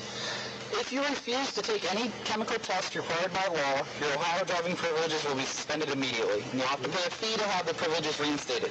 Okay. If you have a prior conviction of OVI or operating a vehicle under the influence of illicitly controlled substance or illicit metabolite controlled substance under state or municipal law within the preceding 20 years, you are now under arrest for state OVI. And if you refuse to take a chemical test, you will face increased penalties if you subsequently are convicted of state OVI. Yep. If you take any chemical tests required by law and are found to be at or over the prohibited amount of alcohol, a controlled substance, or metabolite of a controlled substance in your whole blood, serum, or plasma, or breath, or urine as set by law, your Ohio driving privileges will be suspended immediately, and you'll have to pay a fee to have the privileges reinstated. If you take a chemical test, you may have an independent chemical test taken at your own expense. So, have you ever had an OVI before in Ohio? I've never had an OVI, period. Okay. We're going to go this route. Let's finish it and give me a lawyer. Okay. Well, and y'all can explain why I have a fucking stop there and y'all ain't doing shit, and y'all watch the high-speed chase. Okay. Well, I mean, if you want to bring that up whenever you can, I'm telling you, I don't know anything about that. So like, I'm the wrong person to ask. Well, not social. Okay. You want to know where the rest of this shit go? I don't give a fuck. Well, I'll pull it up there a little bit. Give me shit. You want to know the rest of it? Let's go. Okay. I mean, you can drop me in that room, I go to sleep, I get my car in the morning. So here's what I'll tell you. Because I sure as fuck don't want it like, and... Okay. Well, I mean, we can all argue about that in court. That's what court's for, right? Go, give me a word. Okay. Well, I still have to ask you this. If you refuse to do a breath test... Yeah, it ain't happening. It's not? Well, let me tell you this. If you refuse a breath test, your license gets suspended for a year right now. Well, I'm not an Ohio license, so let's fucking Well, I mean, your Ohio driving privileges. So, I mean, if you get pulled over in Ohio and you're driving, you're suspended. So you'll get a ticket and you'll get your car impounded. I don't give a fuck. I had my car 6 days, I ain't even a fucking title. Let's go. Okay. I mean... So you're not going to take a breath test? Why would I take a fucking breath test right now? Well, I'm just asking. I mean, you ain't even got PC to pull me over. You said you pulled me over because of fucking red light. I didn't. Okay, you did. I promise. No, I didn't. Okay. No, I didn't. So either way, if you're not going to take it, then your license is going to be suspended 2 days for a year. Then fucking, let's go. Let's go to court. Okay. That's the worst fucking you got. Let's go. All right, that works for me. We'll fill this out in a minute, and we'll go from there. Okay. Let's go, motherfucker. That's a refusal. All right. So you were talking about the purpose of that BMV 2255 form. We just watched the video. Did you read him the form? I did. All right. May I approach the witness, Your Honor? No. Thank you.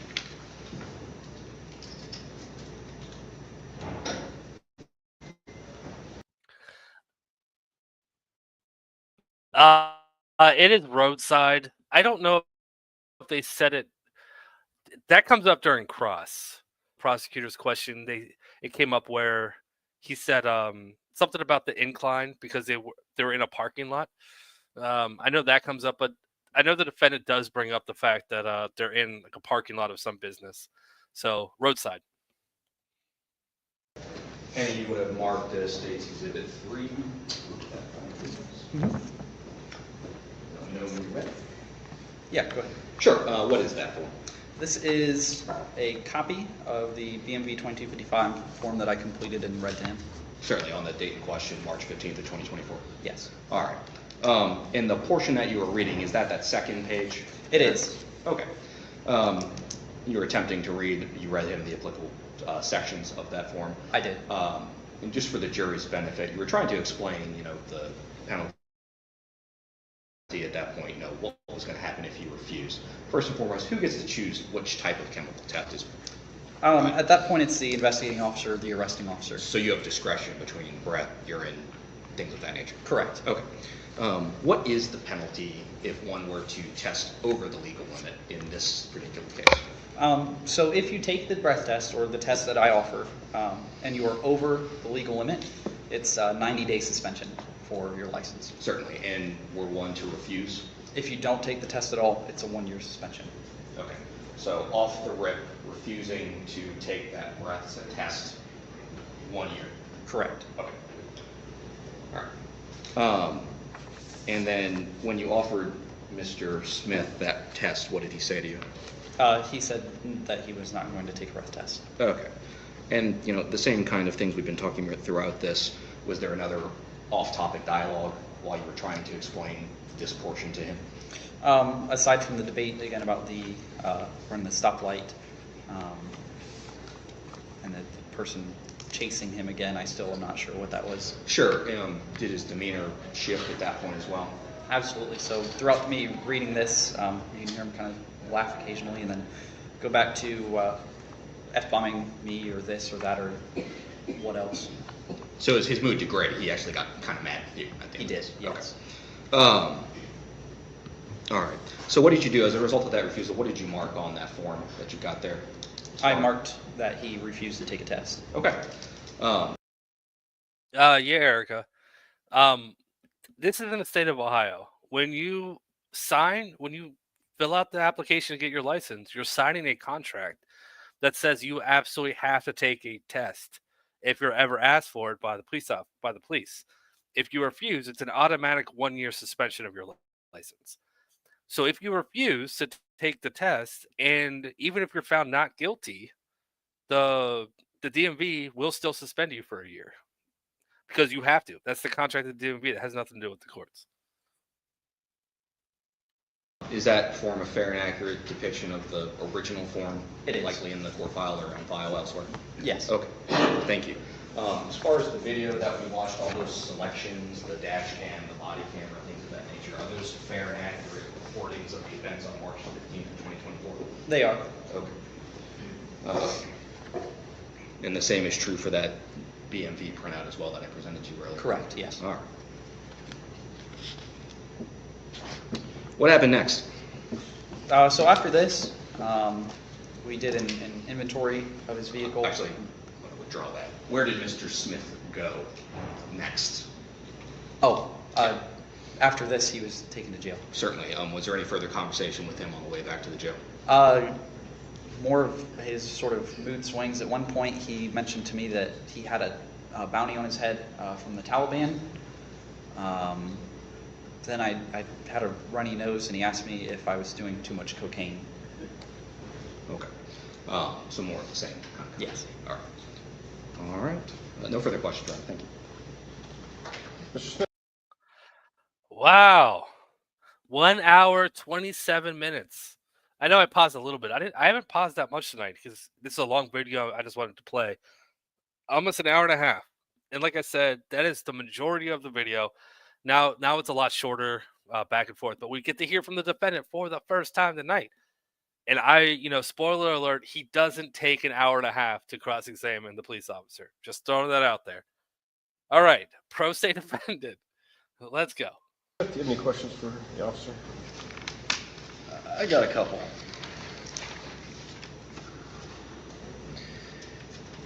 If nystagmus is obvious, anyone can see it. Why are my eyes not in the video so the jury can see it? Wouldn't that be helpful to the jury? They're not in that because, well, for a certain portion, you're a good bit taller than me. And also because my camera just isn't angled far enough up to see them.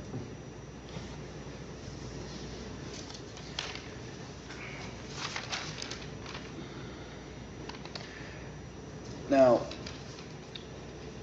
why do you ask about the impairment to drive a car when you want me to balance and walk a straight line instead of asking if there's something that's going to affect my balance or a straight line? I'm sorry, I'm confused about that. Could you rephrase that?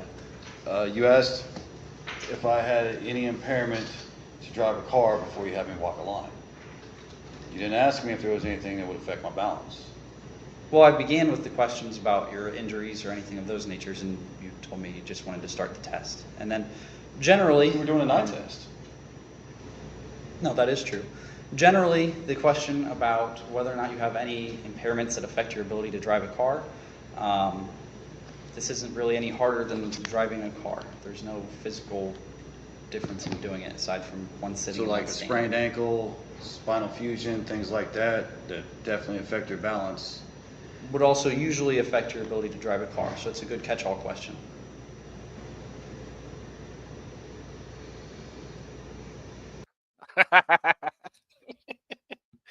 Yeah, I don't even know why he's trying. This officer is too good. How did the officer just burn the guy on his own question? he just spent an hour and a half talking about DUI and alcohol, and he's like, "Yeah, no, right back at you, buddy." Good job, officer. Okay.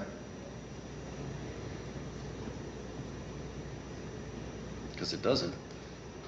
Depends on which ankle sprained and whether or not you're in stick shift. Is that a question, Your Honor? Do you think if your left ankle is sprained and you're driving in automatic, where you work both pedals with your right foot, it's going to affect your ability to drive a car? No, in that instance it wouldn't.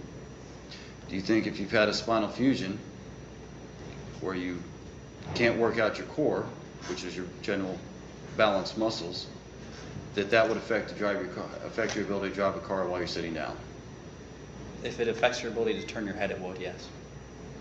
What if it's, say, your L5-S1 where they fuse the bottom vertebrae to the sacrum? Would that affect your ability to drive a car? I don't know. I've never had that.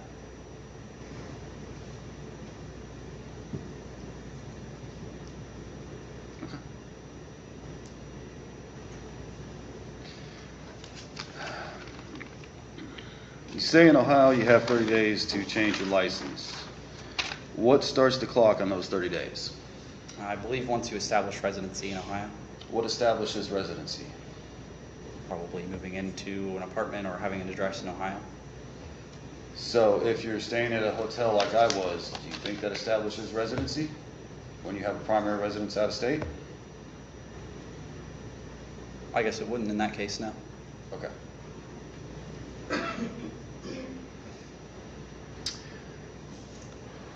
If you have a Nebraska license where Nebraska state law says your license will not be suspended for refusing to take a breathalyzer or a field sobriety test, but you must comply with Object to a the blood relevance test. of Nebraska law to Ohio proceedings, Your Honor. You let him finish the question. And you get asked to take those at a traffic stop out of state, would you agree to take those? Would I agree to take them? Do you think it's, yeah, I mean, do you think somebody should agree to take a test that they aren't required to take because the automatic license suspension does not affect their license unless they're in the state they don't live in? Objection again to relevance in this. It's How's it relevant, Mr. Smith? Because I have a Nebraska license and I don't live in Ohio. Are you asking what he would do, or what are you asking? What are you asking? I'm asking his opinion because he has an opinion based on I'm refusing to take the test. Well, yes, I'm refusing to take the test because it doesn't affect my Nebraska driver's license. Only the jury can take my Nebraska driver's license. What do you want him to answer? What is the question? Let's go with what would you do? What would I do? Yeah. again irrelevant. I'll sustain the objection. Okay.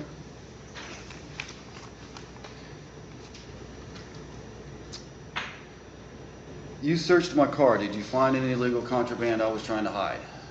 Illegal contraband? No. Did I tell you about that I had a gun in the car? You did.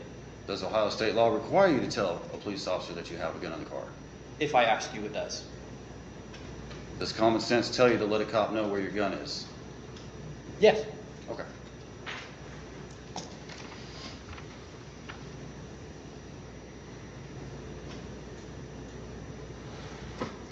Was there anywhere closer to pulling apart besides the parking lot of Towns? K-Bar, number one, it's absolutely great to see you.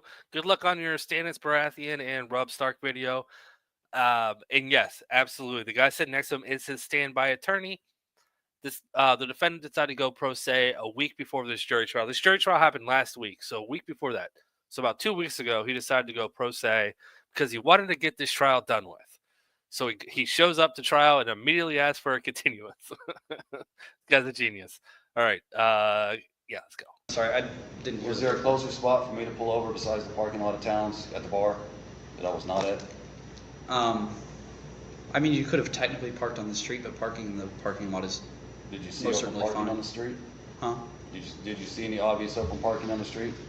I don't necessarily remember, but Okay. no.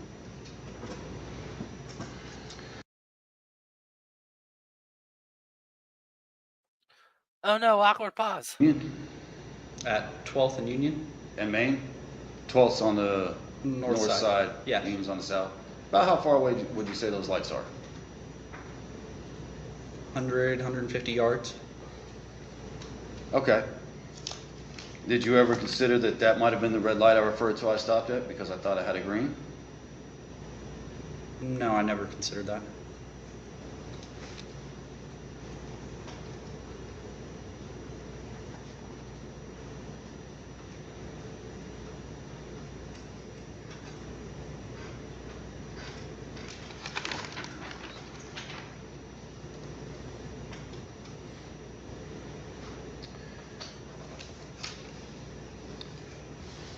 To get home, I was door dashing 10, 12 hours a day stuck in my car. Do you think that would affect my balance and how my legs work? You were door dashing? I door dashed that day, I door dashed every day. I took maybe one day a week off. And I'll tell you, it was not a Thursday. I don't think that would affect your balance. You don't think being stuck in a car 10 to 12 hours would affect your balance? I do that almost every day, and I don't think it affects my balance. You think age has anything to do with that? It can at the extreme. Okay.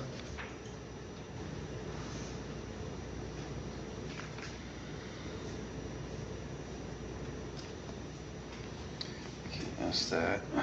That's a shame.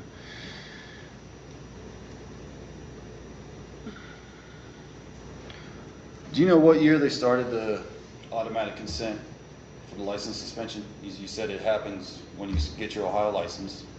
You I know do what not year know started when that? I don't know when that started, no. Okay.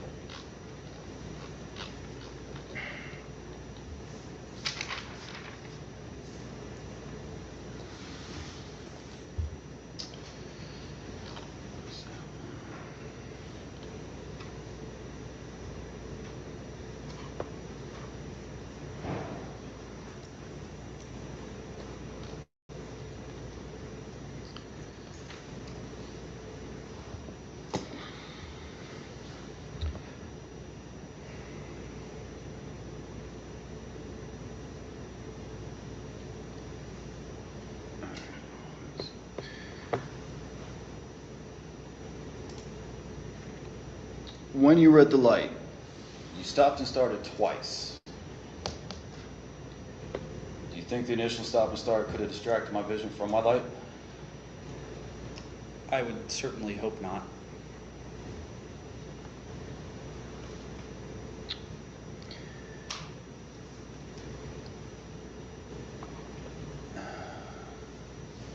Your Honor, may I ask my lawyer if this question's okay? Sure.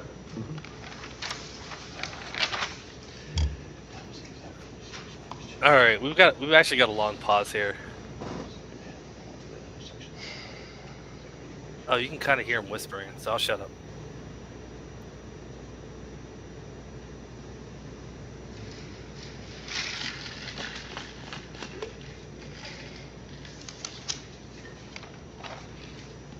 Okay, no, I think they muted the mic. Let's see, while they're doing that, Larry, thank you so much for the super chat. The refusal is introduced at trial as evidence of consciousness of guilt. Yep, it is.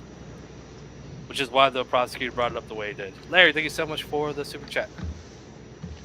Can I ask that right? Or should I wait till later?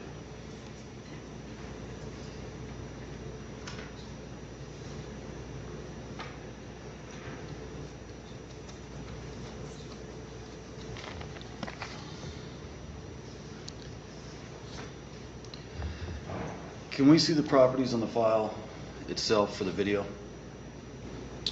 Excuse me? Can I see the video property files on the file itself? Okay, what are you asking for them, I suppose? Pull up the screen where you clicked on the file to play it. What is the relevance of that? What? What is the relevance? You want to approach? I believe the file was modified after March 15th. Okay. Mr. Cox. I'd object. I'd submit that that's a pretrial issue. Okay. And I'm certainly not going to go into that here. Okay. I'll sustain objection. You can ask the witness about that if you like.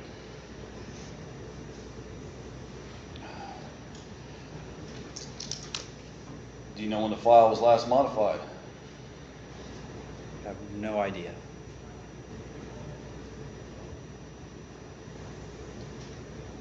So you don't know if the file has been changed since March 15th? Hey, I mean, yeah, he's going this route, but this is this is, to be honest, the best defense that he's put up so far. I think you have edited that file ever so slightly, even though I was drunk, but you edited that, so that can't be admissible. Kick it out of here. But the jury's already saw it. The prosecutor's absolutely right. This is a pretrial issue, so I mean, best case scenario, you're going to get a mistrial and have to do this again, I guess. But no, this isn't founded. The judge is laughing at him right now, for sure. No, I do not know that, I guess. Okay.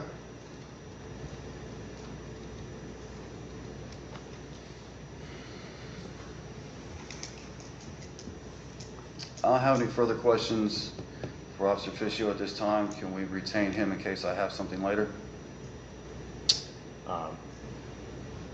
Yes. Mr. Cox, any more questions? Yeah, I have some redirect, Your Honor. You know, Mr. Smith was, kind of quibbling with you about physical ailments, things of that nature. Did you in fact ask him about head, neck, and back injuries prior to performing the HGN? I would have to review this again if I asked him specifically about his back. Typically for the HGN, I ask about head and neck, but I may have mentioned back. Okay.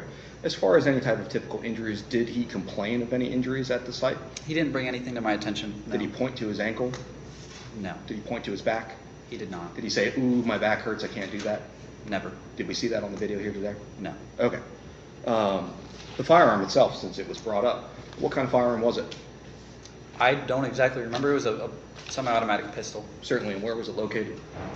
In his vehicle. Officer DeMalt found it upon the inventory search. He would know exactly where it was. Certainly. As far as the inventory search, why do you perform an inventory search?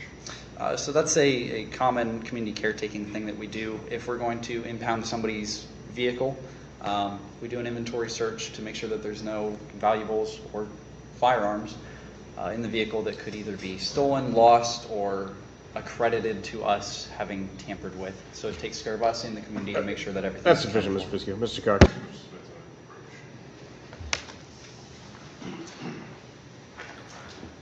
I don't think so. I don't think the court costs might go up, so it might go into that. I don't know, but generally your fine doesn't go up for exercising your rights to a jury trial. I would instruct the jury to disregard the last question and the answer. It's not relevant to this matter.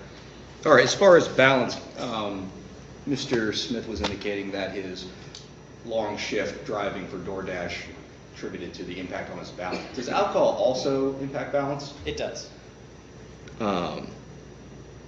As far as, given his driving, he's driving in the state of Ohio, whose laws control and regulate his privilege to drive? The state of Ohio. Did this test or these tests come out in a vacuum, that is to say, without the admission of alcohol consumption or anything of that nature? As far as I just performed them randomly, or? Yes, No, I had substantial reason to believe that they needed to be performed. Certainly, Mr. Smith has indicated and is attributing the fact that he had a long shift of door dashing to be the reason why his balance was impacted during the course of this test. Objection, Your Honor. I have multiple reasons if he wants to hear them all.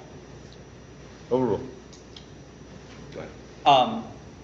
Yes, I would attribute it most likely to the alcohol. Certainly. And the alcohol in conjunction with all the other factors you had testified to at length during your direct examination? Yes. Okay. At any point in time, did you modify any dash cam, body cam, things of that nature? I have no ability whatsoever to do that, and I've never done that, no. As we've seen it on the body cam and the dash cam, is this in fact a true and accurate depiction of the events of March 15, 2024? 100%. Thank you. No further. Okay. Mr. Smith, any other questions? Not at this time. I would like to hold him for later. Okay. I think he's their representative, so he'll be here for the duration. Okay. You may step down. Thanks, Your Honor. May call your next witness. Your Honor, I have no additional witnesses. State will rest subject to offering states 1 through 3 into evidence. 1 through 3? Yes, Your Honor. 1 being the flash drive with the videos, 2 being that driving form record, and 3 being the BMB 2255. Your Honor. Okay. Thank you. We can go over those in a recess. Okay. With Mr. Smith. Okay. Mr. Smith, do you have any witnesses today? I would like to hear from the other officer.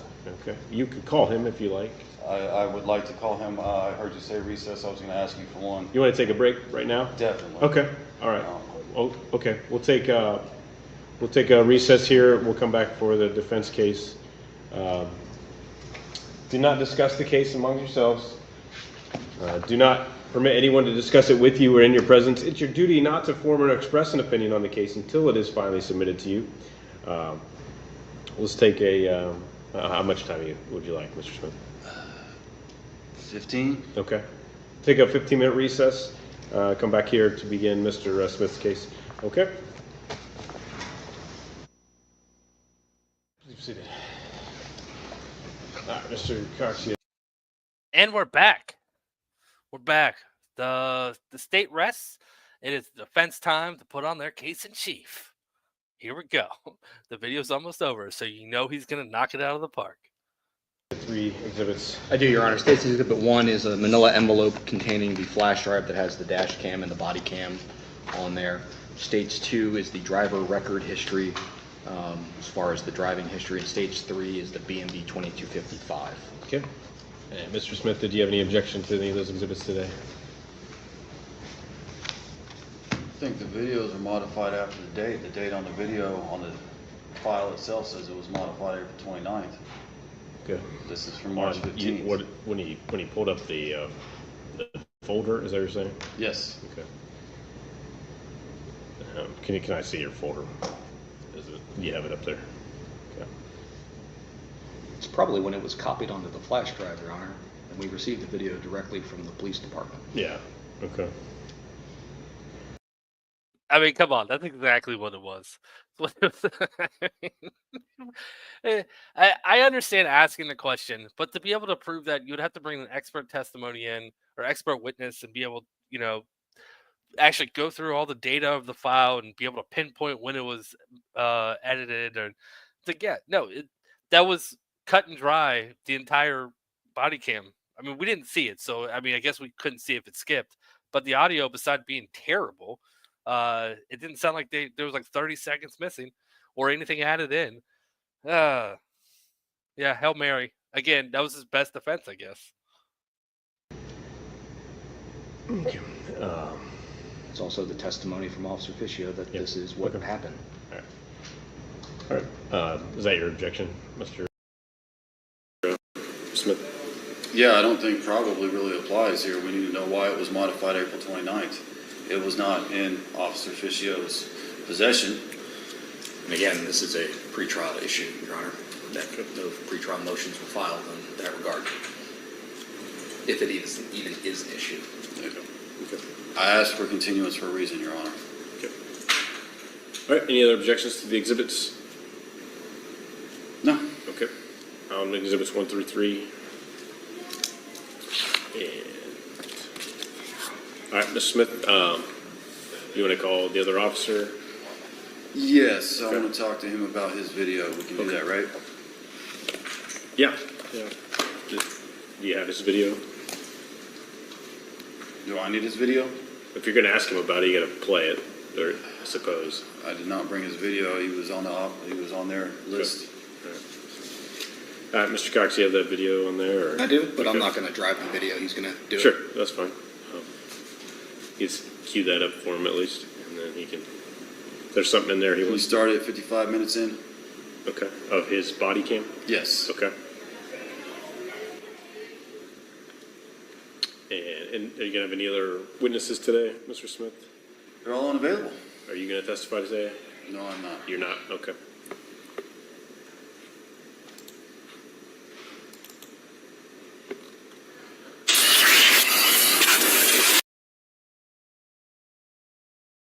I have no idea what that was. That sounded like the sucker thing at the dentist. What is even going on? Says that he's a suspect. 55, is that what you said? Yep, it has that filled. I already had that. It must have just changed over once I switched him back from...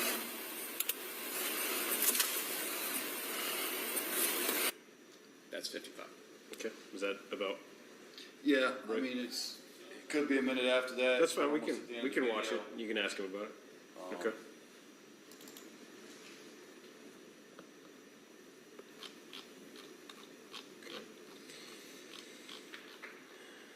All right, you said you're not going to testify today, is that correct? I have to put that in the jury instructions, that's why I'm asking. An instruction about your testimony.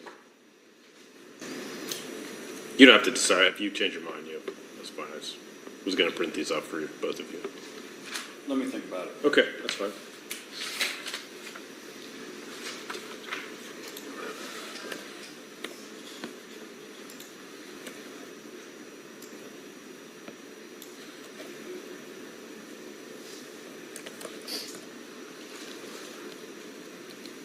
Anything else before we bring the jury back? There. Mr. Smith? No, this is pretty much it. Okay. All right. All rise, please.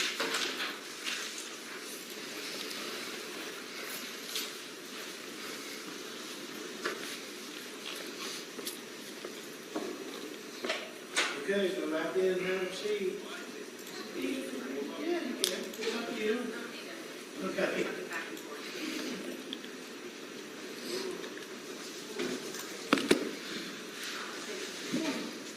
I know.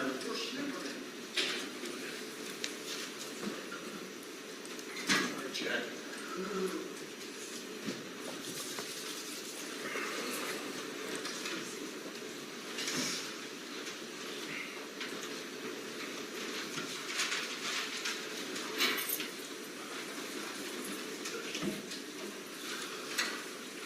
You may be seated.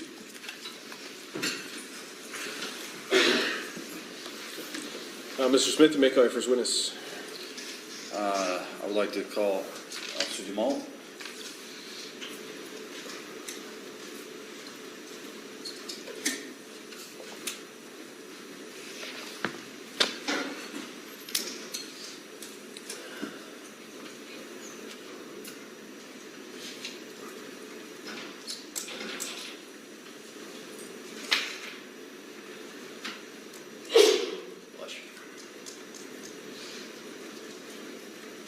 The city freezes us out year round. Sorry about that. Yeah. In the winter it's cold, and in the summer it's cold. Right up there, remain standing.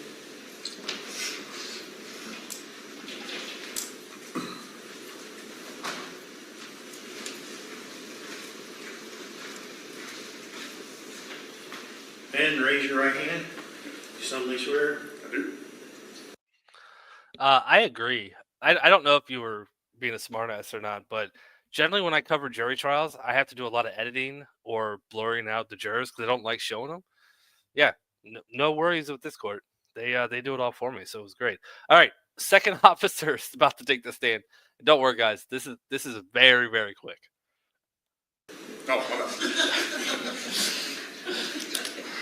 You solemnly swear or affirm the testimony you should give in this case now being heard to be the truth, the whole truth, and nothing but the truth, yourself, you God, or under the penalty of perjury? Yes, sir. Have a seat. Thank you. State your full name, spell your last name. My name is Officer Dumont, D-U-M-O-L-T. State your business address. You can have a seat. Oh, yep. I work at 39 South 4th Street, Newark Division of Police. Thank you. You may proceed. Officer Dumont, I would like to go over these last few minutes of your body cam video with you. Okay. Can we click play? You can hit play. You can run this because it's your case, sir.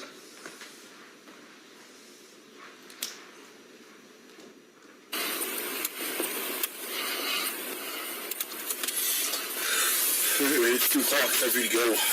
Okay. Let me do this here, check and submit, so it's...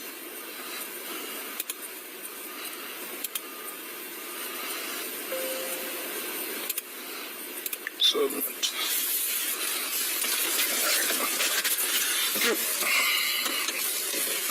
So window. Just get some room.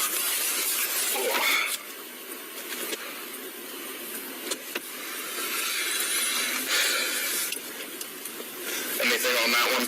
I know Fiskio basically did all of it, but you really did a bunch. But when you read the 2255, you got to witness it. Okay.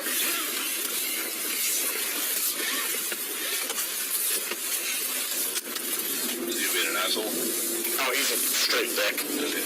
Yeah. Kind of can tell from his when he was acting, leaning on the hood of the car. He basically refused the test without refusing it. He's like, well, can't I count Mississippi's and just stupid shit like that. Being super uncooperative. And then just, he's like, I didn't fucking run that sign, and he's just a dick. And he's trying. What test did I refuse? I'd have to go back and watch my body camera to see which one. It's been so long ago. But you'd also have to ask Officer Fiskio as well. He was the one that conducted your test. I mean, you were talking about Mississippi's. Was it the field sobriety test I refused? Again, you'd have to go back and ask Officer Fiskio. He was the one that was doing it. I was the cover officer at that moment, watching to make sure Officer Fiskio was okay during the test. So you don't know what test I refused without refusing? Again, quite a long time ago. I was not the one that was giving you the test. Okay. I have no further questions, Your Honor. Okay, Mr. Cox. No cross, Your Honor. Thank you. You may step down. Okay. I mean, nailed it. what was the point of that besides making us laugh at the commentary of the two officers? I was laughing. That was good. I needed that. It's a 2-hour live. Laughing is good.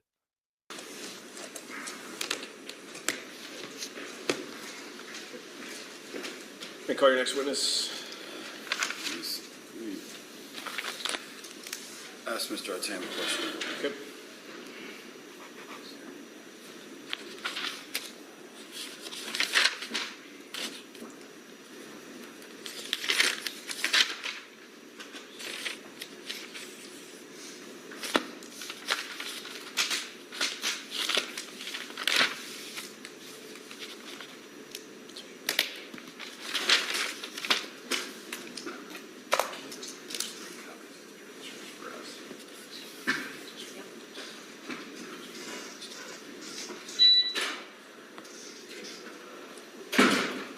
I have no further witnesses. Okay.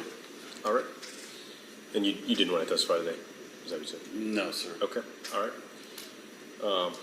Okay, I'm going to take a recess before closing. I'll get the jury instructions for you to look at before we go over those with the jury. Okay. All right. Okay. At this time, we'll take a short recess. We'll come back for closing and jury instructions. In the meantime, do not discuss the case among yourselves. Do not permit anyone to discuss it with you or in your presence. It is your duty not to form or express an opinion on the case until it is finally submitted to you. Mr. Cox. Thank you, Your Honor. All right, it's time for closing statements. What do you guys think? I mean, it's a tough one. Pro Se really did a good job. He really knew how to work the floor. His questions were on point. Man, his accusation that the body cam footage was altered, that is pure genius. Where did he come up with this? Man, I'm telling you, it's close. It is close. All right, closing arguments. Let's go. Gentlemen, good afternoon. First and foremost, again, thank you for your time. Thank you for your attention, your energy here today. It's no small task. I'd like to note one thing. When you all come out and we're standing, typically we stand for the court. In the jury context, we stand for y'all, given the role that you have in decision making here. So again, thank you. Ladies and gentlemen, you've seen the evidence, you've heard the testimony. What you're going to have with you back there in the jury room is the video and the BMV 2255. And I'm here to kind of talk to you about why those things are significant here at the end of the day. It's my burden to prove that on or about March 15th of last year, 2024, in the city of Newark, Licking County, Ohio, that Mr. Smith here operated a vehicle while under the influence of alcohol. There's a few things you can check off. Identification has been made here as far as Mr. Smith. Officer identified him on the stand. Clearly was driving a vehicle. Yeah, I just said this the other night. I think I'm gonna come up on Monday. I think it's gonna be Monday. I am. I need to double check the calendar for next week, but I want to make sure I come up on a good day. But I threw Monday out there last night or the night before, and I don't know. But yeah, it's gonna be next week. I'll be up in Michigan doing a little court crawl. It'll be fun. Question really, I think, from your perspective as jurors, is to determine whether or not he was under the influence at the end of the day. There's a few things you're going to have with you when you get back there. You're going to have the jury instructions. It's a packet. The court will read it to you at the close of evidence. But these are your rules, your framework, however you want to describe it at the end of the day. So what do we have? Let's consider a few different things. We have Officer Fiskio, who's driving down 11th Street, waiting to turn left. Clear as day on the video, you see he had the left-hand turn signal, a green light. What happens next? A car comes from his right. She's out of jail. She pled guilty to assaulting the police officer. She's on probation. She is out of jail right now. It was confirmed by Chuck himself. He sent me a text middle of the afternoon today and said, yes, she is in fact out of jail. So no conjugal visits. Oh man. Okay, let's just play the video. I'm getting too tired. Words are hard. Head coming from the direction of where McDonald's is on Main Street down there, comes across, cuts him off, and continues down. There's no chance that Mr. Smith had a green light here. It doesn't make any sense. Why else would he run through this light? It's very clearly delineated as a left-hand turn signal here. Officer Fiskio was not turning right. He wasn't even in that lane. Watch the video. Take a look. Don't have an issue as far as Officer Fiskio turning around, heading down the street. The car pulls over as it's supposed to when its lights come on. That's what we like to see. What is unusual is the fact that Mr. Smith took it upon himself to get out of the vehicle and approach the officer. That is unusual. I would refer you back to Officer Fiskio's testimony about a few reasons in his experience why people do that. They do that to separate themselves from the car, to separate themselves from things that they know they're not supposed to have, or perhaps some odors that will cause some alarm, specifically here the odor of an alcoholic beverage, which you heard from Officer Fiskio. He noticed inside that vehicle when he was turning those flashers off. Speaking to Mr. Smith, he notices he's slurring. He notices he's having up and downs as far as his demeanor. It's argumentative about the stop itself. Okay, fine. You can be argumentative at the end of the day. But what I want you to consider, ladies and gentlemen, is the fact that these things don't happen in a vacuum. All of these items, the slurring, the driving, the balance issues, the demeanor, are all encapsulated together, and you must consider those together at the end of the day. It's a totality of the circumstances. We continue on. We're doing the horizontal gaze and nystagmus test. I know that's a lot of terminology. I know it's a lot to digest as you sit there. And frankly, I wish at the end of the day we always had the eyes on there. But I will tell you, it's incredibly hard to see on camera at the end of the day. But moving on, you have to take that for what it's worth. If you're going to believe Trevor Smith's narrative that there's an issue with that, or that this officer somehow misspoke, you'd have to think that Officer Fiskio is lying about this. We'll ask you to take a look at his entire testimony, his entire narrative from beginning to end, stem to stern. What makes sense? What does not? Moving on to the walk-in turn test, I think it's a very fair assessment. I submit to you that that was a poor exercise of the walk-in turn test. Mr. Smith can't even stand up. He stepped off the line a myriad of times. He could not even stay standing up straight, waiting to begin the test. His attention is elsewhere. He wants to talk about things that are irrelevant. He wants to talk about things in the past, things that are not going on. And then we get to the actual test after he has to be before multiple times to get back into that position. He can't even walk down. He turns around, he stumbles offline. It's very blatant. The one-leg stand test, similar. Instructed, he wants to argue about the test. It's a very simple test. Feet together, hands down at your side, toe out 6 inches, look down at your toe, count 1,000, 2 1,000, 3 1,000, and so forth, until told to stop. Can't do that. He almost fell over, I believe, if not once, twice, at the end of the day. But the video is the best record of that. Please take a look at the video. So thereafter, he's arrested. The BMV 2255 form is read to him. He's given the opportunity to know what that penalty could be. He refuses. Now, there was some testimony about it not being a big deal from his perspective because of having a Nebraska's driver's license. Well, one, his license in Ohio is what we're considering. He doesn't have a license. It's been canceled. Secondarily, he refused the test, which creates an automatic 1-year license suspension. And I'd submit to you, ladies and gentlemen, that for somebody who's door dashing, that's a pretty good penalty at the end of the day to just absorb that. But it's for you to consider. The jury instructions will read that you can consider that refusal to indicate consciousness of guilt at the end of the day. But that is a jury discretionary issue. But let's talk about under the influence here. Under the influence, and this is going to be defined, means the defendant consumed some alcohol, whether mild or potent, in such quantity, whether small or great, that it adversely affected and noticeably impaired the defendant's actions, reaction, or mental processes. The question is, what effect did any alcohol consumed by the defendant have on him at the time and place involved? I would submit 95% of everything the prosecutor said tonight was not needed. He's just, he's going over everything so the jury is absolutely sure what they're going to say when they bring back a verdict. And I mean, that's his job to do. So he does not want to be the prosecutor that loses to a pro se, especially this pro se. So I'm not blaming him for being long-winded. It's his job. You, based on those field sobriety tests, that Mr. Smith was greatly impacted by alcohol here. He may have admitted that he had a couple beers at the end of the day, but I'd submit to you that he was impaired, should not have been driving the vehicle, and had no business being behind the wheel at that period of time.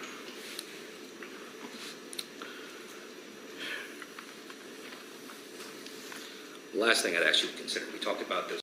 Also, wanted to say one more thing about the prosecutor saying a lot. You got to remember, this wasn't a pro se jury trial till a week before this happened.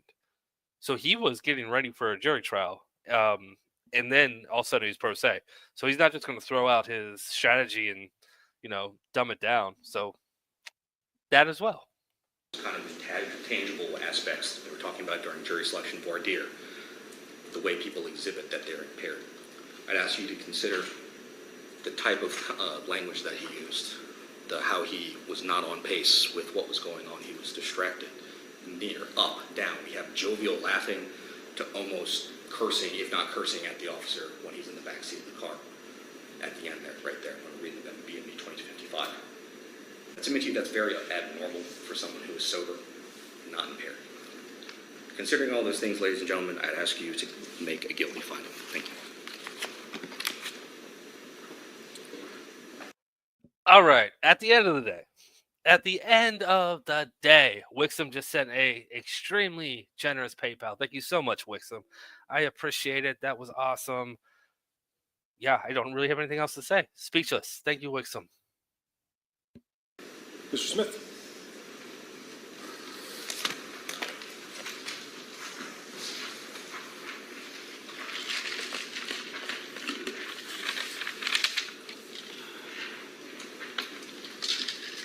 As you heard Mr. Cox saying is when we started, driving after having alcohol is not illegal. It is only illegal if the alcohol impaired my ability to drive.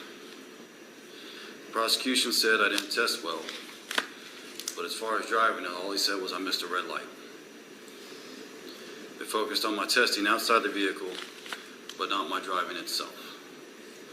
I passed the vertical nystagmus test. You can go back and check the one where he said you're totally wasted. If you fail, I passed it. I may have run a red light after watching the video. Can't really argue that. Can't see my light, but I can't argue it. More than likely, his was green, mine was red. What I didn't do was I didn't swerve. I didn't hit a curb. I used my turn signal to make the turn. I never went left of center. I slowed down to make the turn when I went into the intersection. I just missed the light. That's it. Nothing was wrong with my driving. You can check the video. My driving was perfect. When he turned his lights on, I hit my flashers. I pulled over quickly and efficiently. He didn't like that I got out of the car. I'll be honest, I didn't know exactly he was there for me. He turned around very quickly. And as you can see in the video, when he went in the parking lot behind me, he actually went past me. I carefully got out of my car, had all my paperwork with me, my license, which is valid.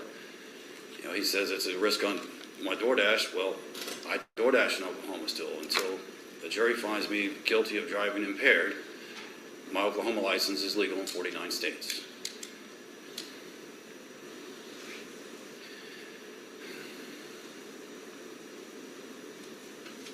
my driving itself, I missed a light. Lights get missed every day. Sober, drunk, lights just get missed. And I hope that's enough to find me guilty,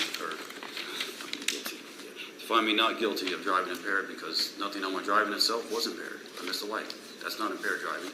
That happens. I slowed down for the intersection, so I hope you find it my favor. Thank you. I hope that's enough for you guys to find me guilty. I mean, no. I mean, not guilty. That's the word, not guilty. I mean, his closing argument pretty much said, I'm a professional drunk. I get drunk all the time and I drive just fine. The only reason I'm in trouble here is because I missed the light. I'm not a bad driver. I did great. I just missed the light. Terrible. Terrible. Okay. All right. I gotta calm down. I'm laughing way too hard. Mr. Cox. Thank you. Ladies and gentlemen, this is the last time I'll address you. Again, appreciate your time. I don't want my words to be misconstrued. Yes, it's true. You can drink alcohol and drive and not be impaired. That is not what happened here at the end of the day. The state does not have to prove poor driving. It certainly bolsters and helps. And I submit to you that, yeah, his driving was not perfect. It was a danger to everyone else that was on the road at that period of time. Where else could this be more dangerous to have an impaired person running a red light while someone else is making a left-hand turn? This is the nightmare scenario that people have that keep people up at night. The question for y'all, as I indicated, for under the influence, is what effect any alcohol consumed by the defendant had on him and his mental processes. And we have proven that beyond a reasonable doubt throughout that testing. You can't tell me, looking at those videos and those tests, that this man should have been operating a car. Thank God he didn't have any worse driving at that period of time. The videos speak for themselves, ladies and gentlemen. Don't lose the forest for the trees. He was a danger to himself and others on that evening. Thank you. Okay. I've got an embarrassing thing to say. I might be as dumb as this defendant. Everybody's been talking about Artie all night, and I didn't know why. The prosecutor looks like Artie. I finally get the joke. Like, why is everyone making Artie jokes? Now I get it. Yeah, I must be really slow. Members of the jury, you have heard the evidence and the arguments of the counsel, the court, and jury. Okay. On the charge of operating a vehicle under influence of alcohol, the jury's found the defendant guilty. Mr. Smith, do you wish to poll the jury? Ask them individually how they voted. They had to be unanimous, but No, sir. You have right Yeah, to it's do that. got to be Okay. unanimous. Okay. All right. Take a short recess. All right.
All right.